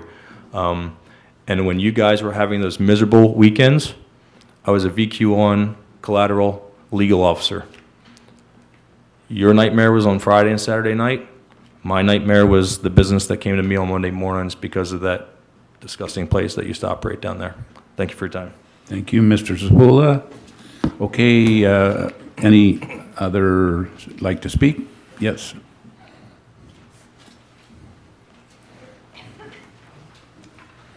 My name is Richard Everett, and I've been before you many times before discussing the element. I appreciate being able to talk to the new effort going forth. One of the things I'd like to assure everybody is we are not against business. We're not against the plans that you're talking about. But from my perspective, the reason the element failed is because once they left that building at closing, there was no regulation of anybody. And I think that's where the 4 security guard requirement came in. If you concentrate on not over-serving people, either through the legal definition of that or the common sense definition of it, and you have people out in the parking lot that are actively helping the situation, I think you could probably go by with 2. That's something we could work on. But I watched the element night after night with their 4 security guards, all standing at the door doing nothing while pandemonium reigned in the parking lot. I think a proactive approach is what's going to make this doable. When everybody was in that club, it didn't matter how much noise they made, we never heard them. We only heard them when they came out. And of course, they coming out at midnight or 1 o'clock and staying there till 2. In that regard, I don't particularly like a family restaurant or a family theme staying open to 2 o'clock. That sort of doesn't make sense. But, I mean, we can work through these things. We're not adverse to this. But we have our lives. We had people with operations that couldn't sleep at night, older people that needed rest. We had a police chief way back when that would do nothing about it. So we have some hard feelings. But anyway, we'd like to work with you. If you want to work with us, I would encourage us to communicate. I know we haven't yet that I know of, but all of us would be willing to do that to make sure we're all on a common track. One other comment, the comment about the crosswalk at the end of the park promenade. I have called the city multiple times on that. It is a place waiting for an accident. I was told repeatedly that that's a budget problem. There's not enough money to do that. If that doesn't get a crosswalk at some point, we're going to spend a lot of money taking somebody to the hospital in critical condition. If you go out there and watch at any time of the day, particularly when the kids are out there playing ball, the cars are right up next to that point. People are always crossing there because it's the natural place to cross. There is no safety for them, and I don't understand why the city won't do something about that. I've gone through the chain, so this time I want to bring it to you personally. Thank you. Thank you, Mr. Everett. Yes, no, can't do it twice, sorry, Corey. Other interested comments? Anybody else? Going once? Twice? Okay, we'll bring it up here to City Council and ask Mr. Powers to come back. And I'm interested in council comments. Councilman Ellenberg? Thank you, Mayor. Comments have been made that this is not a license, or a nightclub, but I have a license application for a nightclub license. So I don't know anything about this business or what you do, but what we're looking at is an application for a nightclub license and has all the information that's tied to that. So I don't know how anybody who is not familiar with what you're doing would know that it was going to be otherwise. I look at the ordinance that is cited in the or by the staff comments. It's a contract between the public or the applicant and the city. The city represents the public's interest. And the conditions of the ordinance is binding on us, and it's binding on the applicant. And this license can be revoked for noncompliance. That's the tripwire in this thing. The 6-month review, which is one of the conditions of approval, I hope it doesn't happen, but it could end up being revoking the license. So with that, it's a pretty I'm not going to say it's simple. There is some history here. You can't run away from the history, especially when the application for a nightclub was filled out and submitted, public record. I'm going to, subject to any other comments from the staff, I'm going to support the application based on the staff conditions recommended to us. Thank you. Okay. Other comments? Councilor Servadius? Thank you, Mayor. Mr. Dyer, I applaud you. I'm an entrepreneur at heart. I don't know what you put on the line here. I know it's a ton probably, and so I applaud you. With that, I know there's a lot of history. I came on right as I came on to council a little over 4 years ago. Is really when the culmination of the element issue was coming to a head, and I was always a little baffled as we sat here trying to figure out what mechanisms we had to help the citizens. And I actually went down. I knew who Mr. Kummerfeld was. I knew a car he drove. I knocked on the door when they were, in the early afternoon, asked if I could see him, and they told me he wasn't there. I then placed a phone call to his cell phone, and he never returned my call. And I think that speaks maybe volumes as to what was going on there. It's unfortunate that, you wouldn't take care of that golden goose that's providing your livelihood. It was baffling to me. If you haven't received, I know you've heard some comments tonight, we received letters, and I'd encourage you to get those if you haven't gotten them from our clerk, just so you know the feedback, the concerns the citizens have. It's nothing that wasn't aired tonight. There's a couple of things that really jumped out at me. When we had a retreat, Mr. Allenberg said, what can we do right now with the stroke of a pen to make improvements? Simple ordinance changes, and Mr. Tveit, the speed limit, it just makes sense, followed with a crosswalk. My kids played baseball. That the apex of that corner there, which is Hal Ramaley Park that we've talked about, it is dangerous because it's limited visibility. Kids are excited. They're running from that parking lot straight over to B Field. So, Mayor, I think that's something we probably separate issue or combined issue, but the crosswalks in addition to the speed limit. We've got an annual renewal for this license as well as the recommended 6-month probationary period, but annually we're looking at this as well, correct, Mr. Powers? I believe that's correct, Mr. This is December, it's got to be renewed by December 31st of every year. So we have the opportunity to look at this. I know that they want to do the right thing. When I talked about calling ICOM earlier,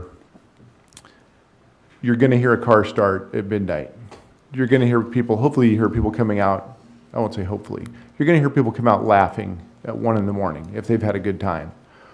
Hopefully it's not obnoxious. Hopefully it's not swearing. Hopefully it's not cars revving up, stereos being cranked up while the car's warming up in the parking lot, and a conversation is being shouted 3 cars away. Corey, that's your challenge, is to keep that stuff in check. It's subjective. I know it was somebody talked about how do you measure, Mr. Ferry, how do you measure it? Do we put a decibel meter out there? At some point you have to allow, based on our code, people to operate a legitimate business and somehow be good neighbors to the surrounding community. So we're going to have to keep an eye on that. It says right here, section 5.22.065, you've read it, the violations, they're monetary, and it ends with the revocation of that license. So, if I was a resident in that area, I would hope it's a great experience. There's entertainment if you enjoy that, whether it's music or comedy, you can get a good meal and walk a block or a couple hundred yards back home if that's all it might be. So please be aware of that. Please communicate with neighbors. Neighbors, please communicate with the owners. If there's an issue, obviously, you're entitled to call in, and we have to try and make a remedy there. Other than that, I guess the probationary period is what I'm willing to go forward with here and just see if we can't make this work, because I think it can be a good fit for Oak Harbor. We don't need another, you guys were kind of polite in the description of nightclubs, where many of us, I won't say, how should I say this? We're all young ones, and we may have frequented some of those places, and it was loud, over-service was common. Please keep an eye on that. I mean, that was just an issue, or it still remains an issue with some of those places. So with that, I will yield the floor. Thank you, Mayor. Councilor Heisen. Thank you, Mayor. There's just one thing that I, just for the sake of semantics, would like to clear up, and that is the word nightclub. Yes, they submitted a nightclub application, but that's they're not the ones that called it a nightclub. We are. Because by definition, if you play music and you're open past 10 p.m., you are a nightclub in the city of Oak Harbor. I mean, if you are open past 10 p.m. and play music, you are a nightclub. So, I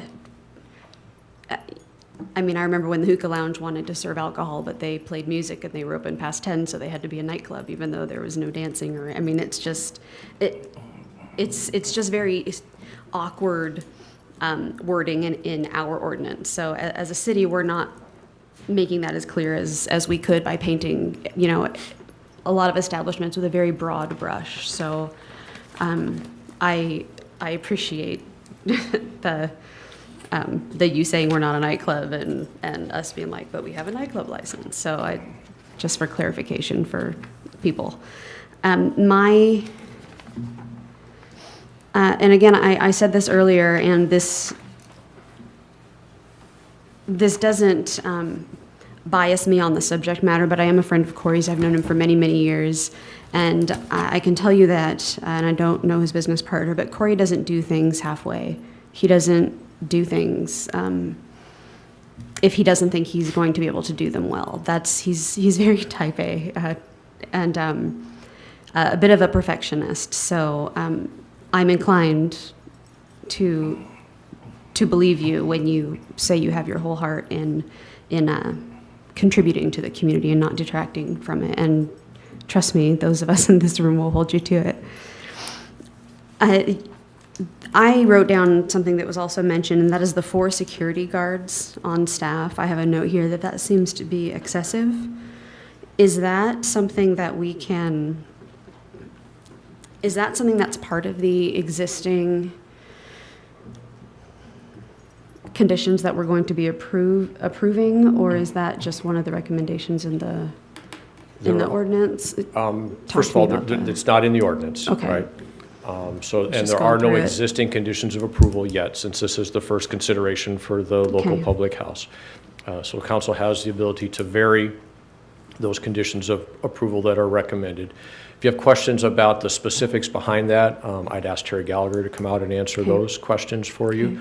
But in general, council has the prerogative to mold those as you see fit. Okay. That's the one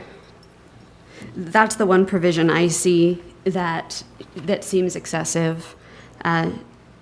When it was a legitimate nightclub and people weren't eating meals or sitting down and there was 500 people in there drinking and dancing and then spilling out into the parking lot, I think having 4 security guards, especially requiring some of them to be outside and clearly visible, that made a lot of sense. That made a lot of sense in the old context. But there's going to be an entire serving staff and stuff there now. There's going to be a lot more employees as opposed to some security guards and some bartenders. And so I think because there will be a lot more employees on hand anyway, and it's kind of a different circumstance, I would like to lower the 4 security guards to 2. And again, we can revisit that. If what's occurring outside the restaurant ends up being an issue, then that's something we need to revisit and figure out if, maybe 4 is legitimate for a few hundred people, which would be maximum occupancy, not typical evening. So when there were, many, many hundreds of people gathered there late at night, more security made sense to me. But for starting off, I don't want to set up a new business to fail. I think they have a very high bar, a very high standard to meet, and I'd like to see, everybody be successful, and I mean everybody, including, the business, the neighbors, the neighborhood, the city. I want us all to be successful. I think that this could be a very good thing. So I don't know how. Sorry. That's an excellent question. Do you want to, Terry? Hey, just a moment. Yeah, we don't generally carry on conversations like that, but Right. That's a good question, though. That's something I had written down is Great. define security guard. I remember there was quite a bit of conversation about that last time, but for the purposes of this particular situation, if you or Mr. Gallagher would like to clarify that, just so we know exactly what it is we're talking about when we're adding or subtracting or. So I'm Terry Gallagher. I'm your interim police administrator. First off, I don't disagree with anything that you just said. The requirements for security guards are left over, really. They're a repeat of what was required of the element when it existed. And what I'd like to point out is that in talking to people in this community, I've been told that the element was a hip-hop club. Hip-hop clubs, from a law enforcement perspective, are notoriously violent, noisy, and a major problem. And that certainly is not what the local is intended to be. And so you might note in my memo that I mentioned security guards for you to consider. I don't think that there's any requirement that you have a certain number, because the fact is, if the owners of the local don't do their job, then 10 security guards aren't going to be enough. But if you have active owners that police their establishment properly, in my experience, 2 would be fine. I'm encouraged by what the applicant said tonight, and that they intend to be a constant presence, and they intend to exercise hands-on leadership. If indeed that is what happens, then I think the chances of them being successful and a positive element in our business community here are much more likely. So from a security guard perspective, if the owners are working, I mean, you can argue that those are security guards. Really, what's a security guard going to do? A security guard is going to call the police when the police should be called. But security guards are not, as a rule, going to engage customers that are behaving, they're not going to wrestle somebody out the door, as a rule, and things like that. So I think it's a common sense decision that the council's being asked to make, and I think you make that decision in the context of the business plan that's before you tonight. Thank you.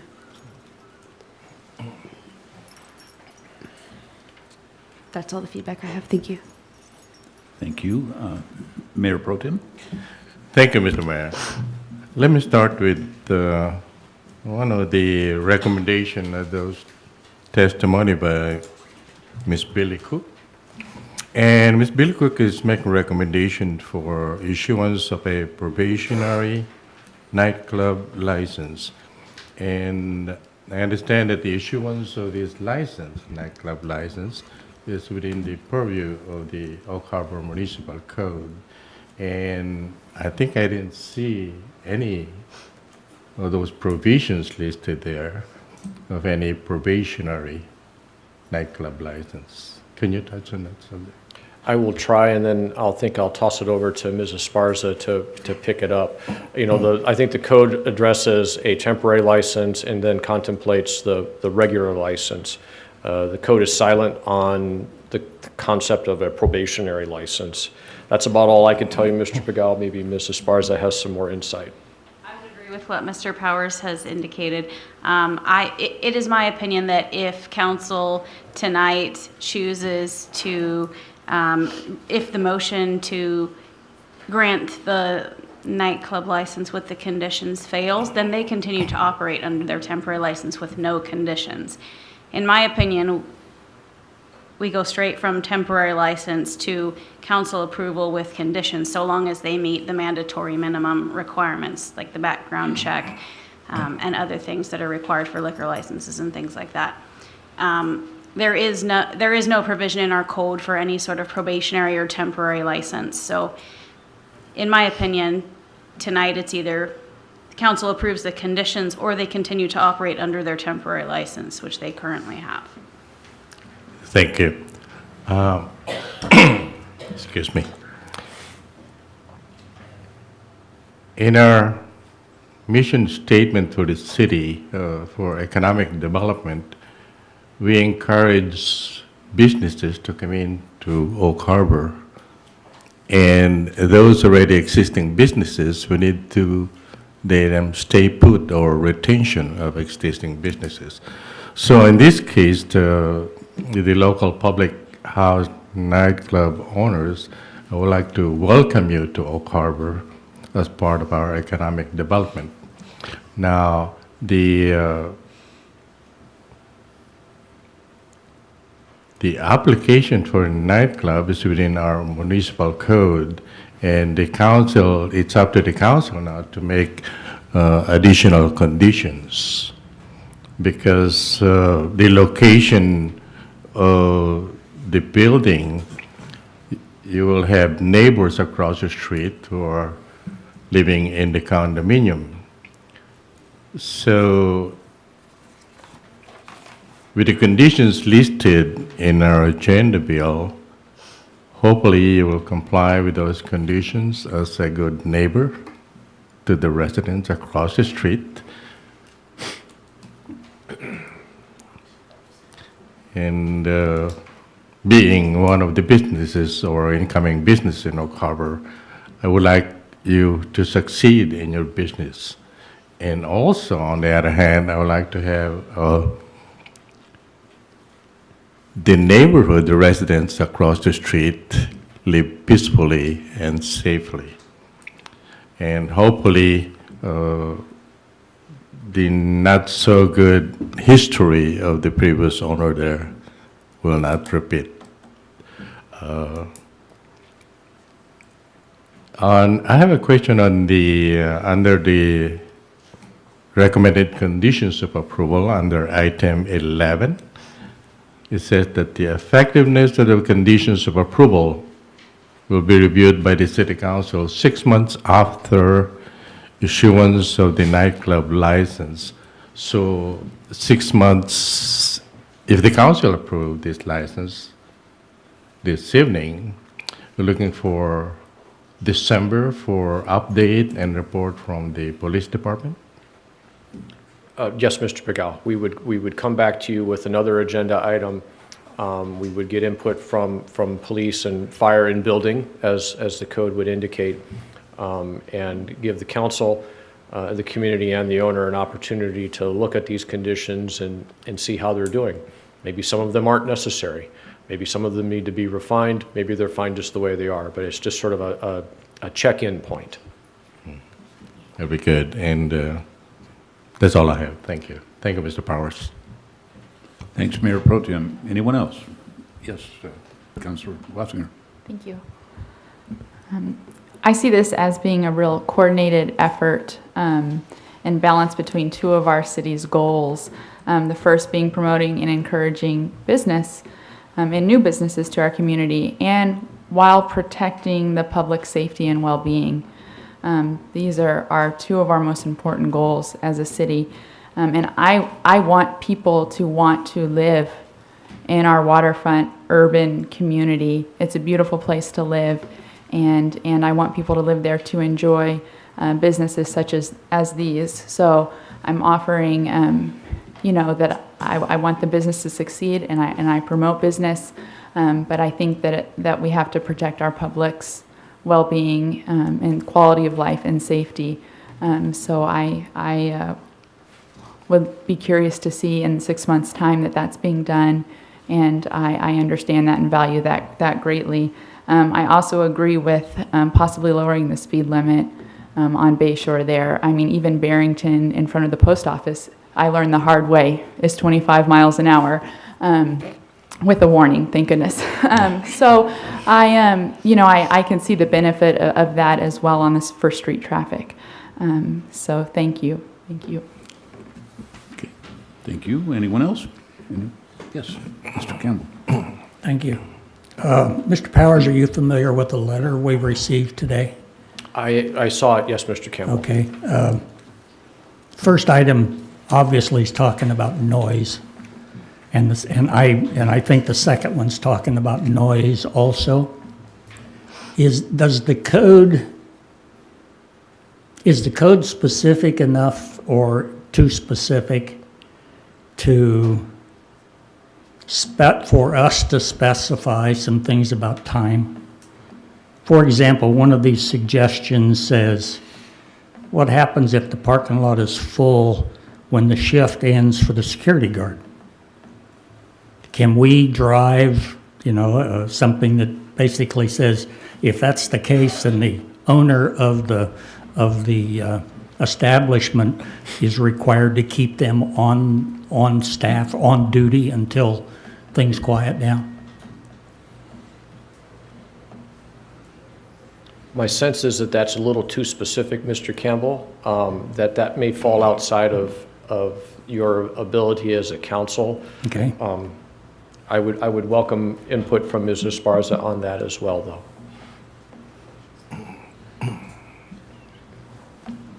goes outside of the current proposed conditions, which say security from 1:15 to 2:15 out in the parking lot.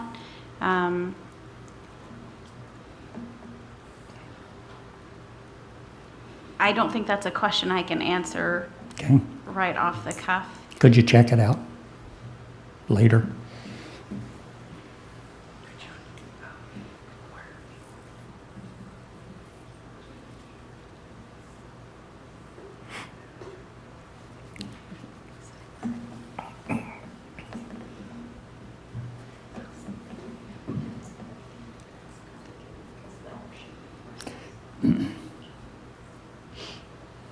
That's something I could look into, certainly. It's not something I can offer an answer to right off the Okay. cuff. Mr. Gallagher had a thought that could be worth looking into, but also could be complicated, so. Okay, the second one is a noise object also, and that was caused by the element sweeping up the parking lot at 3 o'clock in the morning with a noisy machine.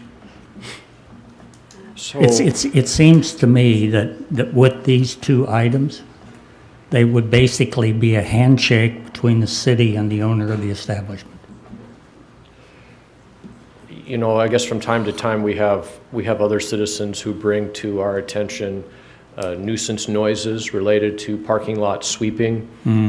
We attempt to work proactively with businesses and see if that can be done at a time when it's not quite as intrusive. Okay. That approach seems to be successful. Obviously, for some of that sweeping, just of some of the examples I'm thinking, you got to do it when the cars aren't Right. there. And, right? and for this city council person, that's the right answer. Yeah. Yeah, I like that answer. Okay, if you could look at the second one, I'd appreciate it. Thank you very much. Thank you, Councillor Campbell. So, yes, Councillor Survey. Thank you, Mayor. I just want to come back. I too had written down section 9.1 with it states for the public, a minimum of 4 designated and visible security personnel on site while open for business and operating as a nightclub.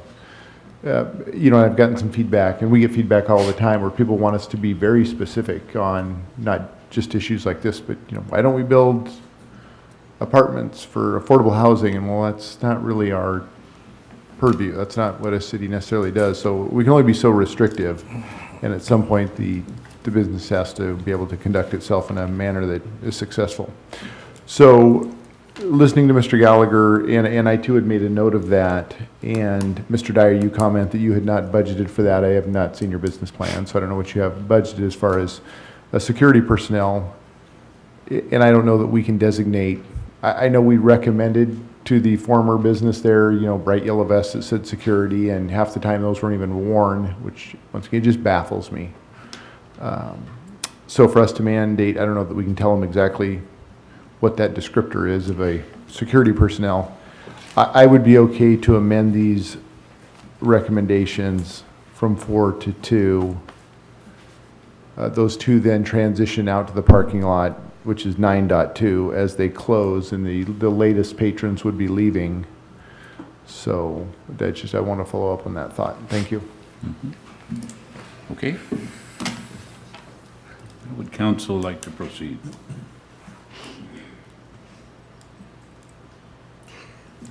I hear a motion? I've been looking, Mr. Mayor, I've been looking through the package. I don't find anything that alludes to a motion to be made. I mean, usually we have the words, and I couldn't find it. Is it there? Mr. Campbell, not so much in the form of a motion, but and it's the peculiarity of the formatting of this. Right at the beginning, your recommended action, approve the local public house nightclub license request subject to staff recommended conditions of approval. That, of course, assumed that the council wanted to adopt the conditions as written. If you wanted to vary that, I think you could start with that language under the recommended action and then make note of the variance that you wanted to make. Sorry, I must be blind. No, it jumps around sometimes. Councilman Servadius. Thank you. Unless someone feels strongly on the 4 to 2, I will attempt to make this motion. I can hopefully just include that language, append it to the motion. So I move to approve the local public house nightclub license request, subject to amending section 9.1 to include, or to say 4 designated security personnel. I'm sorry, 2 security personnel instead of 4. Second.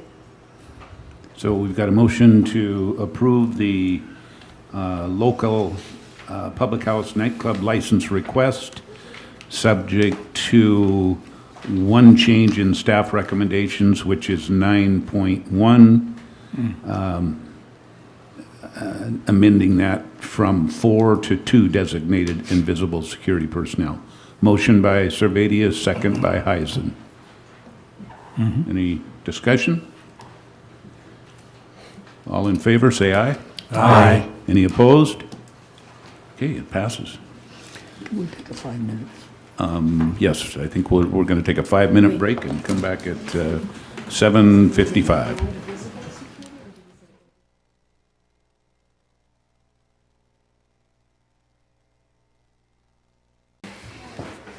Okay, we'll call the meeting back to order. We are on item number 7, ordinances and resolutions. Ordinance number 1775, city credit card policy amendment, and we have our brand-new city finance director, Patricia Soul. Thank you, Mayor and Council. Nice to see you. Nice to see you.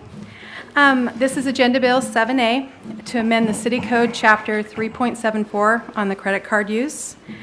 Current code sets a limit on credit cards of $2,000 for all city credit cards holders, with exceptions for key positions.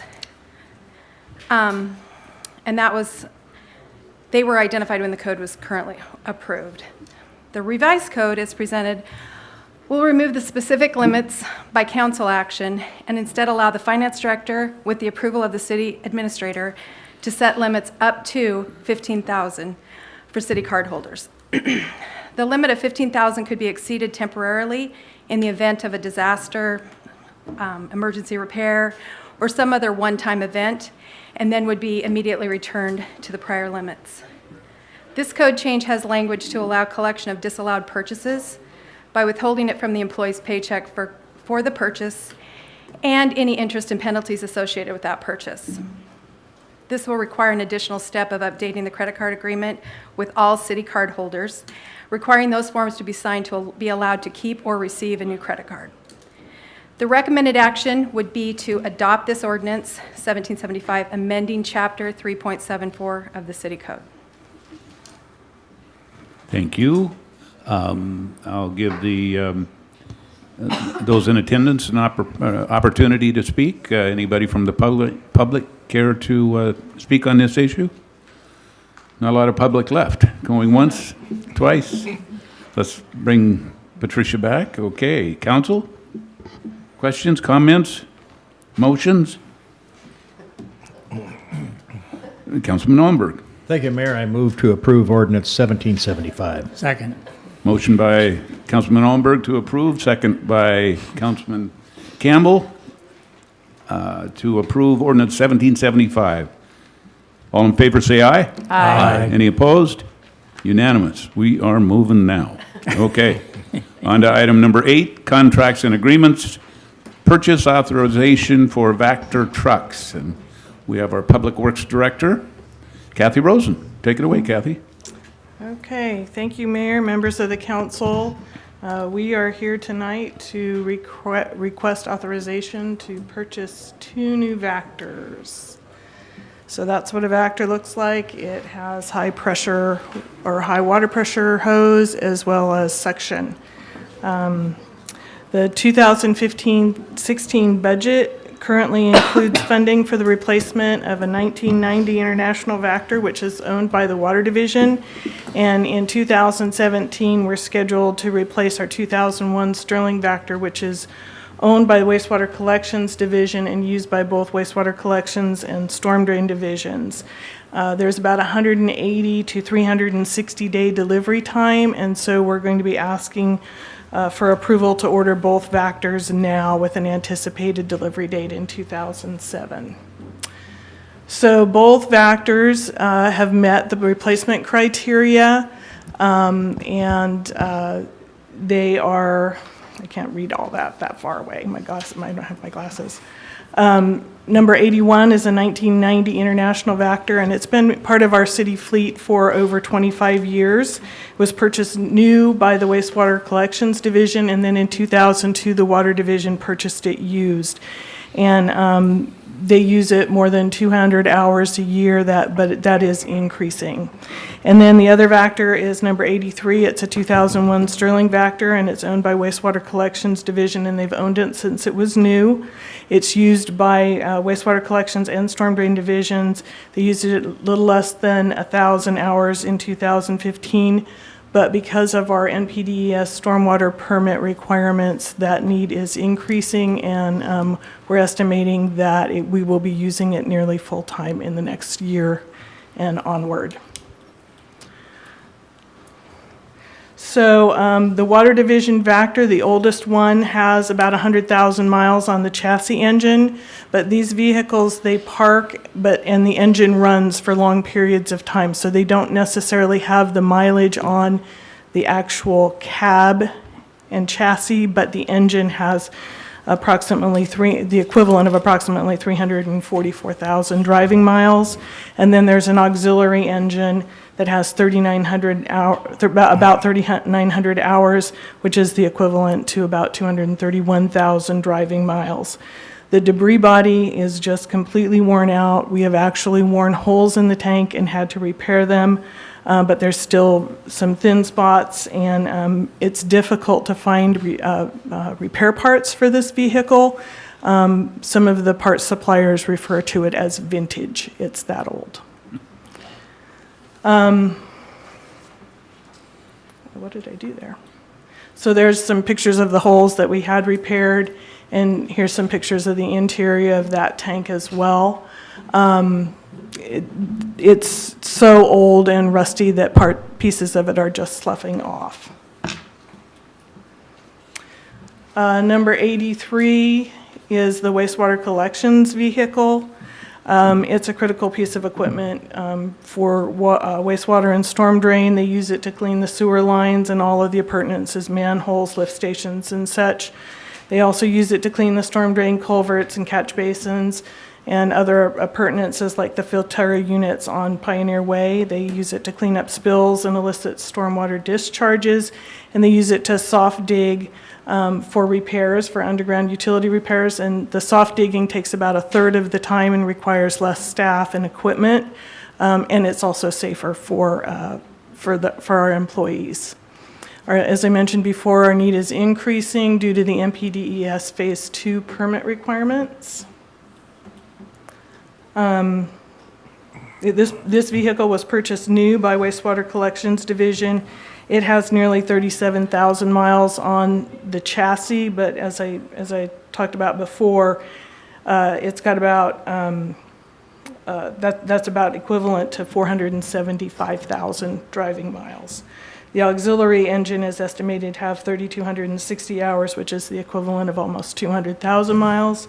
And this debris body is showing signs of thin spots, and we've been patching it, but eventually it's going to get too thin to patch.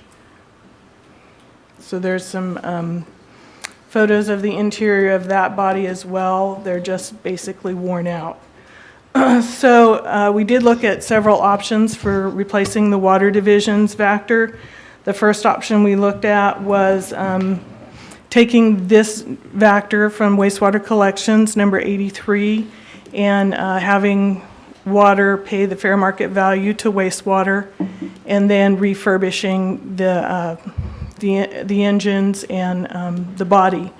And that would extend the expected life of the cabin chassis by about 5 years and 10 years on the body. We also looked at purchasing a late model demo, which would have an expected life of about 10 years. We looked at purchasing a new one from the state contract, which would have an expected life of about 20 years. And then we looked at purchasing a different type of vehicle called a hydro excavator, which would serve the needs of the Water Division, but could not serve as backup to the wastewater collection storm drain Vector. For wastewater collections and storm drain, because that vehicle is so critical and is used so much, we just looked at purchasing a new one, and given the use of that vehicle in those two divisions. We estimate that the expected life would be about 10 years on a new vehicle.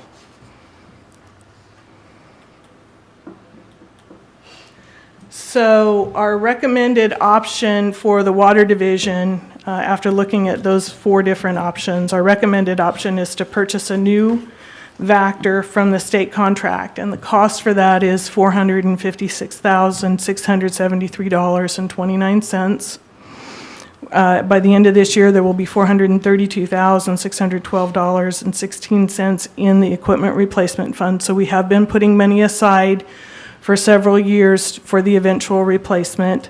We estimate that we'll get about $10,000 as a trade-in, or if we choose to sell it. And then the balance of $14,061.13 would have to come out of the Water Division's operating fund, and they do have that money available.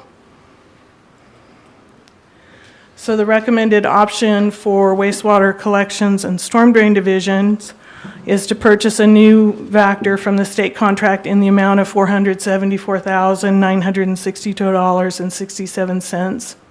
The difference in that cost is because the Water Division doesn't need as many features as wastewater collection and storm drain, so it is a little bit lower cost. At the end of this year, there will be a little over $400,000 available in the equipment replacement fund. When we talked about this at the council workshop in May, we were under the impression from the state that we were going to get a $50,000 stormwater grant. We actually had signed paperwork from the state saying it was $50,000. With the budget cuts at the state level, they cut that back to $25,000. So that's some new information. We would also expect to get about $10,000 for trade-in or sale, and then the balance of almost $40,000 would have to come out of the operating funds, which is available. So in summary, the Water Division, wastewater collections, and storm drain all have need for use of a Vector. We need more than one because wastewater collections and storm drain will be using theirs the majority of the time, nearly full time. We need to have a backup. The current Vectors have reached the end of their useful life. One's been in the fleet for more than 25 years. And we believe that the most cost-effective option is to purchase 2 new Vectors from the state contract. And I'm available for any questions. Okay, thank you, Ms. Rosen. Before we do that, we'll ask the public for input. Going once, twice, 3 times, quickly. I see none coming, so back to council. Anybody want to speak to this? I know we saw this in a workshop. Mr. Almbert. Thank you, Mayor. At the workshop, Ms. Rosen, you presented a matrix showing the trade-off between refurbishing one of the vehicles and the timeline, the life extension. Do you happen to have that? I do not have that in this slide presentation, I'm sorry. Well, I sure wished you did, because I think it would be useful. My recollection is it was not a good trade-off doing the renovation, refurbishing one for the short life extension that we would get for doing that, and then have to go right back to purchasing another one. Yeah, if I recall correctly, it was nearly $200,000 to refurbish, 170 something, I think, to refurbish, and we'd get another 5 years out of the cabin chassis. That's the way I believe it was and presented. 10 out of the body. Okay, let me go to this question. How did you, or how did your department, convert those hours to miles? What was the math? Which was the numerator? What's the denominator? How did you arrive at that? That is a question that our mechanic put those numbers together based on. I'm sure he has some sort of formula that he uses that's an industry standard, and I can get that for you, but I don't have that tonight. Rich, do you know? Yeah. Yes, sir. Dr. Merriman? Yes. Kathy, there was a slide you had there that showed that calculation on there, and I do a little thing with numbers sometimes. And as I was looking at that, if you take that not total going backwards. estimate, if it goes backwards for It's you. not going backwards. Yeah. I'll show you something on there. I went too far. For example, Mr. Allenberg, if you take the 231,000 miles and divide it by the 3,900 hours, that'll tell you what the estimated miles per hour that vehicle is being driven. 59.25. Bingo. So that's making an estimate about 59 to 60 miles an hour of driving that speed for that many hours, and that's how they get those Okay, miles. all right. You know, I'm just curious how the formulas are being thrown out here. We did some presentations. We trust you, but we like to know where you got the information. Thank you very much. Thank you, Mr. Allenberg. Anyone else? Council comments? Questions? Motions? Councilor Servadius. Thank you. Since I had this a little bit goofed up when we first covered it in the workshop, I thought we were only buying one, we're buying two. I move to authorize staff to purchase one international Vector off of state contract number 01912 in the amount of $456,673.29 for the Water Division. Second. So we've got a motion from Councilor Servadius, second from Councilor Allenberg, authorizing staff to purchase one international Vector off of state contract number 01912 in the amount of $456,673.29 for the Water Division. Any comments, questions about the motion? All in favor, say aye. Aye. Any opposed? We've got one Vector purchased. Yes, Councilor Servadius. Thank you, Mayor. I move to authorize staff to purchase one international Vector off state contract 01912 in the amount of $474,962.67 for the Wastewater Collections Division. Second. We got a motion by Councilor Servadius, a second by Councilor Campbell, authorizing staff to purchase one international Vector off of state contract number 01912 in the amount of $474,962.67 for the Wastewater Collection Division. Any questions? All in favor, say aye. Aye. Any opposed? Two Vectors purchased, just like that. Thank you so Okay. much.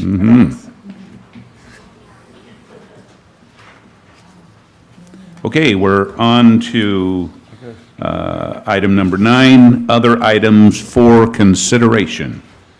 And the first one, 9A, is recommended location for the fire station. And I see we have our Fire Chief Merrill at the podium. Welcome, Chief. Good evening, Mayor and Council. I'm going to try to be as absolutely brief as possible, which means I've still got 46 minutes I can talk until 9 o'clock. Remember back at our workshop, we talked about a potential location for the fire station. And at that point, we had looked over the report from Fair and Piers, and they had provided 4 potential locations, one being the park, one being on Southwest Ida Place, one being at SR 20 and 24th Avenue, and one being at Fort Nugent and the intersection of Fort Nugent and Swantown. And we were going to come forward with a recommendation or ask for you for a recommendation for those sites. Since that time, and since this agenda bill was written, I've been in contact with 2 other potential property owners that are very interested in selling, and they both are very close to the optimal location that Fair and Piers came up with in their initial analysis of where a fire station should be located. So at this point, I'm really not ready to come forward with asking you for a potential location, just to let you know that Mr. Servadius and I have been in contact with the potential owners. They are both very interested in selling. The property that they have would both meet our requirements, one just a little bit better than the other, but we will be bringing that forward here in just a short period of time in order to move forward. What I'd like to tell you is that we are going to move forward on the conceptual design of a fire station, because the station would fit on either one of the 3 locations in the same general design that we are looking at doing. So since I said I'd bring it forward on this meeting, I brought it forward. Although there is no action to be taken, it's just kind of an update at this point.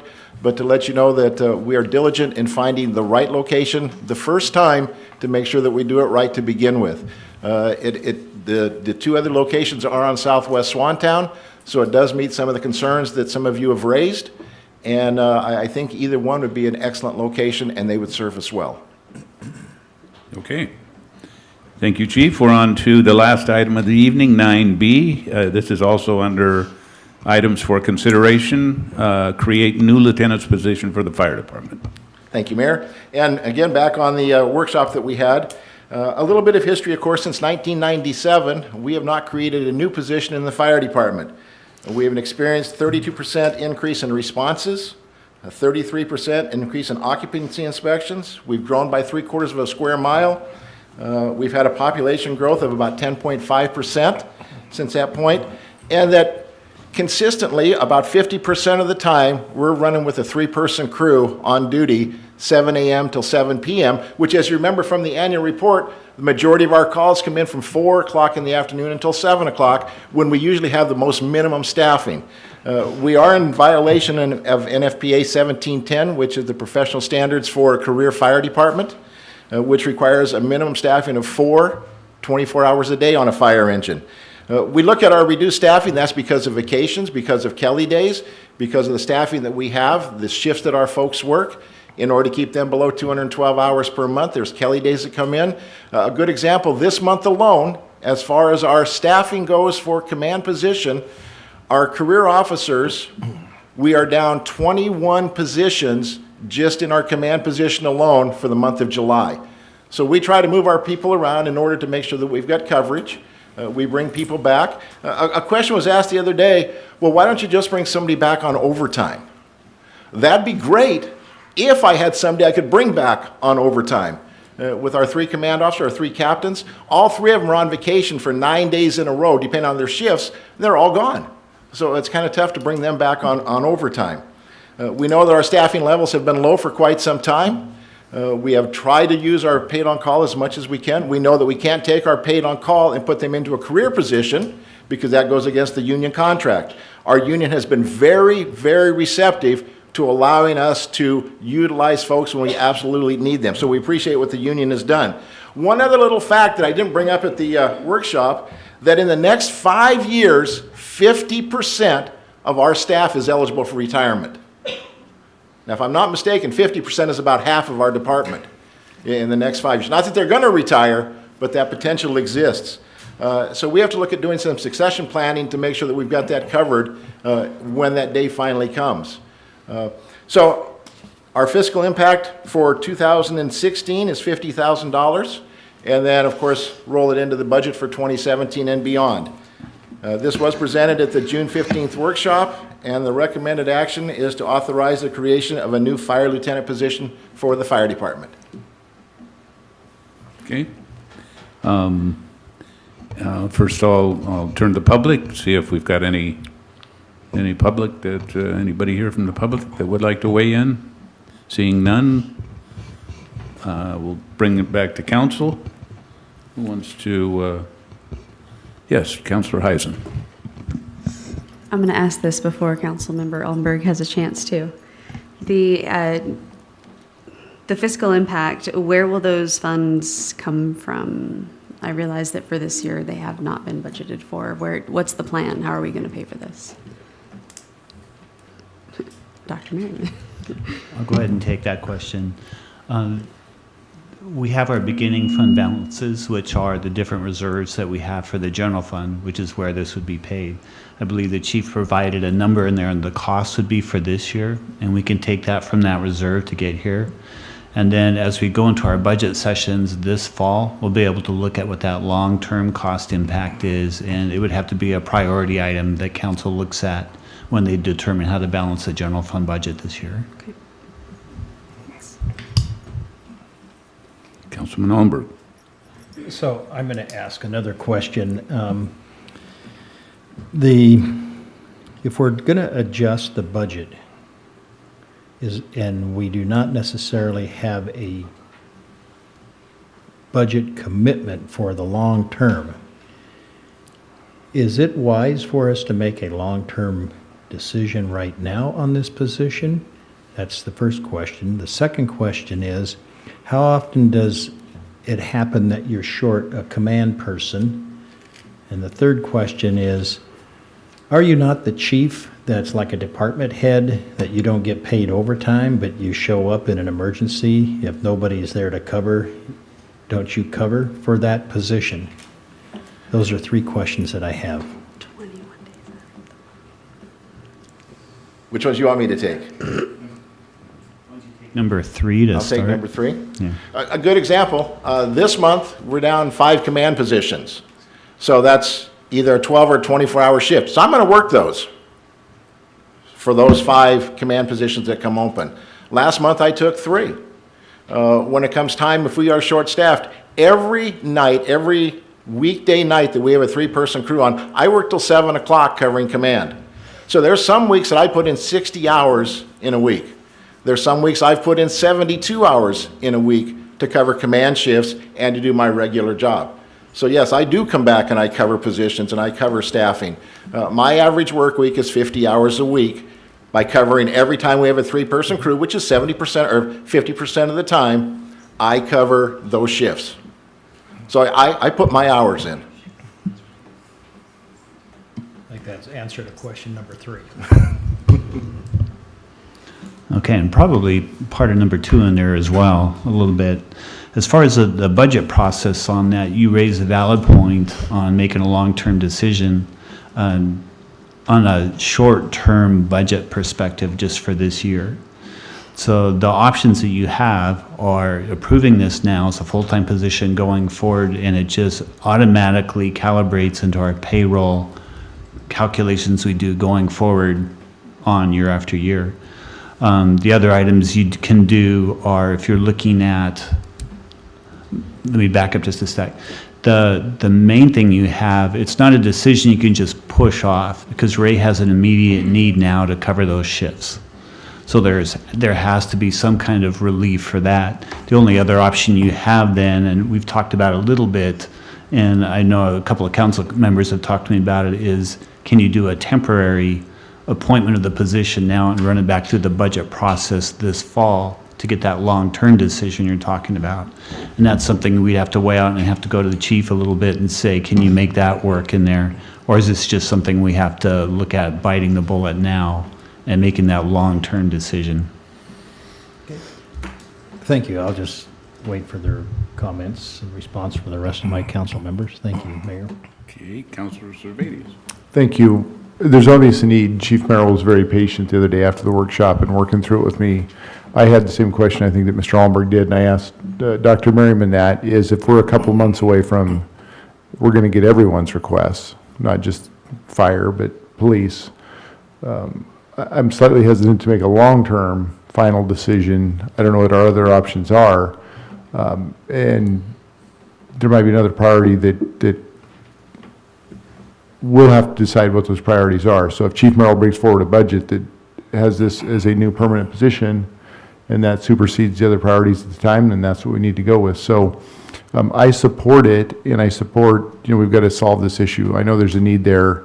Having said that, though, I don't know what the wording is to say, I don't know what temporary is, if it's 4 months or 6 months. We're going to see these budgets in the next 3-ish months, correct? So if we can fill this position to give them some relief through the end of the year and then make sure that it fits and we can fund it, I don't want to create a position we're not able to pay for long term. Other council input? Yes, Mayor Pro Tem. Thank you, Mr. Mayor. I got a question on the graying of the fire department. Says that within the next 5 years, 50% will be eligible for retirement. So if that happens, I think we need to prepare now within the next 5 years. The question is there mandatory retirement in the fire department like in the federal service? I think the age is 55, they're mandatory to retire. Good question, Ms. Bergow, and I asked that because I am of the retirement age because I turned a little gray recently. According to LEF, which is what we're covered under, there is no mandatory retirement age. So some of us are going to go for a really long time before we retire. Okay, not like the federal government. Correct, not like the federal where they have to retire at 57, I believe. That's what I'm saying. Yeah. Okay. Good, thank you. And if I may answer a question that Mr. Servadius has, by civil service rules, we can only hire a temporary position for up to 4 months. We have to go back to civil service again and re-ask them to authorize that temporary position. We also have to go to the union and ask them if it's okay to rehire a temporary position. So there are some rules by civil service that limits what we can do. Other council questions? Yes, Councilor Eisen. I'm conceptually, I appreciate the idea of creating a temporary position since we're going to be receiving all of our budget proposals here in the next several months. I'm wondering but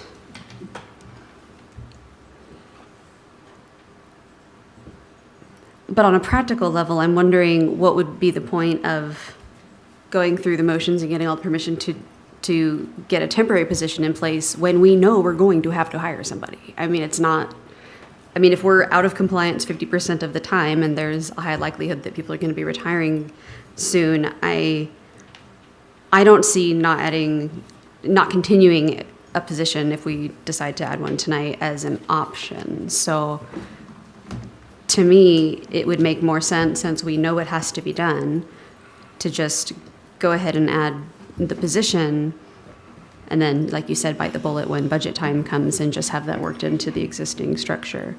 I might be missing something, but that's, I feel like we're just kind of delaying the inevitable if we call it temporary now and then add it later, if that makes sense. Doug's nodding at me, so I must be making some kind of sense. I don't see our recommended action. Yeah, I would be in favor of the recommended action of creating a new position and then, working that out. Like, we have to figure out how to make that work. So I think we should not make it more difficult than it needs to be, I guess, is where I am on that one. Councilor Kemp? Thank you. I agree with Councilor Heisen. It seems to me that we've got an opening that we need to fill, and all we're doing tonight, if we don't fill it, is kicking the can down the road. We're going to have to do this sometime in the future. We are going to have to fill that spot. We're going to have to find the money for it. So why delay? Why not do it now rather than do it 6 months or a year from now? So I support this. Thank you. Anyone else? Yes, Councilor Servadius. Just a thought, does you say current staff, but I'm assuming that implies current career staff that could be eligible for retirement? Correct. That's really a separate issue, is it not, from creating a new position? Because if they retired, we're going to replace them, hopefully, with career people we have those positions allocated for. So, once again, I can support it. I'm curious as to why we wouldn't. Well, I don't need to be curious. You have a need. I know that. You demonstrated that at the workshop. I'm just not wanting to create the position and then some other department in the general fund, ends up, they'll have to have less, or if they have a need that we can't fulfill, because, I don't know, we're just going to have to balance it, so. But the career retiring, I appreciate that. It's an interesting statistic, but that's totally separate from the creation of a new position. Thank you. And if I could answer a question that Mr. Almberg had. July, August, September, October, 14, 15, 16, 17, or 18 days between those months, each month that we're short. She's like, they're doing math. I'm looking at my list that I had. Those are the days, that's the amount of days that we're short each of those months, depending on which month you look at. And excuse me. Councilor Were you finished? May I respond in this conversation? I don't doubt for a minute that you have these gaps in that schedule. You did a pretty good job presenting that at the workshop. And I don't doubt that you have a need for the lieutenant position. I also don't consider it kicking the can down the road when we are working a budget coming up. We've got some squeezing to do in a lot of different areas, including areas we have to look at the fire department budget. And I think Mr. Savadia said that we need to look at the priorities and work out those priorities with you. It may be that the lieutenant position is the highest priority that you have. We don't know. We don't have that information before us. I can support working through a temporary position so that it relieves your scheduling issues, but also allows us to go through the budget process. I would much rather buy a car when I know I have the money to pay for it, and that's the way I'm kind of looking at this situation too. Thank you, Chief. You betcha. Okay, anyone else? Councillor Heisen. I have a question, and it's rhetorical, unless someone has an answer for it. And then I plan on making a motion, but I guess my question would be, as the other departments bring forward their budgets and their priorities, and we have to prioritize, what could someone bring in front of us that would be more important than public safety? Like what, if we get all those budgets from our department heads, what is it? If someone could give me an example of something that would come up that we'd say, oh no, that has to be way more important, let's cut a firefighter. Because I can't think of anything, but that's just me. And again, that's rhetorical, I might be oversimplifying. But I have a hard time thinking of a situation that would knock something like that off the ladder in favor of something else. So I don't know if I can go ahead and make a motion and we can discuss, or I don't know if anybody else wants to go ahead. Councillor Washington. It's just more of a process question maybe for Nikki or Dr. Merriman, but because I'm so new, what is the typical process of council to basically create a position like this, a career position, a salaried position? How does that typically happen for any department? Police, fire, public works? Typically, the time that we bring forward new staff additions is during budget, and that's probably what prompted a lot of this discussion. There'll be times when you might have an emergency matter, or there's something that changes in our environment that you have to bring it, between budget cycles like that. That would be the other time, but typically it's usually during our budget deliberations for a biennial period. Thank you. Okay. Anyone else? Yes, Councillor Servadius. The reason I bring that up, thank you, and it might be an answer to the rhetorical question, is, and please don't take this the wrong way, because I know there's a need there, but is the fire department getting a sneak peek at their needs or a first run before the police department and a code enforcement officer position is created? Or, that's also public safety. And I'm not saying that specific position, but I haven't heard the demands. Obviously, we have some turnover occurring at the moment. We have an interim police administrator. In a couple of months, we're going to hear those requests, though, and it may be such a thing that Mr. Gallagher would come back and say, well, the problem with, the department is your police is understaffed and our fire is understaffed. We know that. I don't know what the answer is, but we're going to have to pay for all of this very quickly, or not pay for it. And so that was the reason I would say what might change in November when we have to finally lay down the hammer and say, these are the positions we can pay for. And this is where the priority has to be. And I don't know what other changes are possible. I know, Chief, like I said, you made a very good case.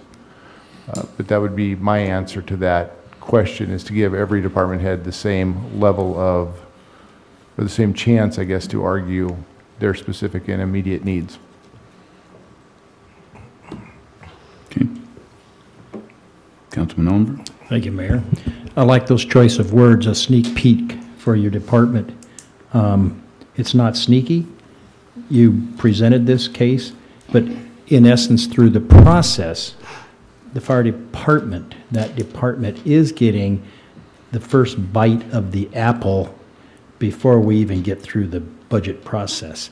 If we help solve your problem for scheduling with the title temporary, that's temporary lieutenant, Doesn't mean that it's going to go away, but it lets us look at the rest of the apple, so you haven't taken a bigger chunk than what you really need to do in your department. Maybe there's some other bites in that department, or in the department you want to take the bite of the apple, that's going to have a higher priority. We don't know. We haven't seen your budget request. We haven't seen any of the budget requests from any departments. We are beginning this. Thank you. Councillor Heisen. I move to authorize the creation of a new fire lieutenant position. Second. So we have a motion to authorize creation of a new fire lieutenant position. Motion made by Councillor Heisen, second by Councillor Campbell. Discussion about the motion. Questions? All those in favor say aye. Aye. Opposed? Aye. Okay, it passes 5-1. Thank you, council. And with that, I think we are at the end of our agenda. Move for adjournment. Got a motion to adjourn Second? and a second. All in favor say aye. Aye. Aye. Any opposed? It's been nice meeting with you. Sneaky little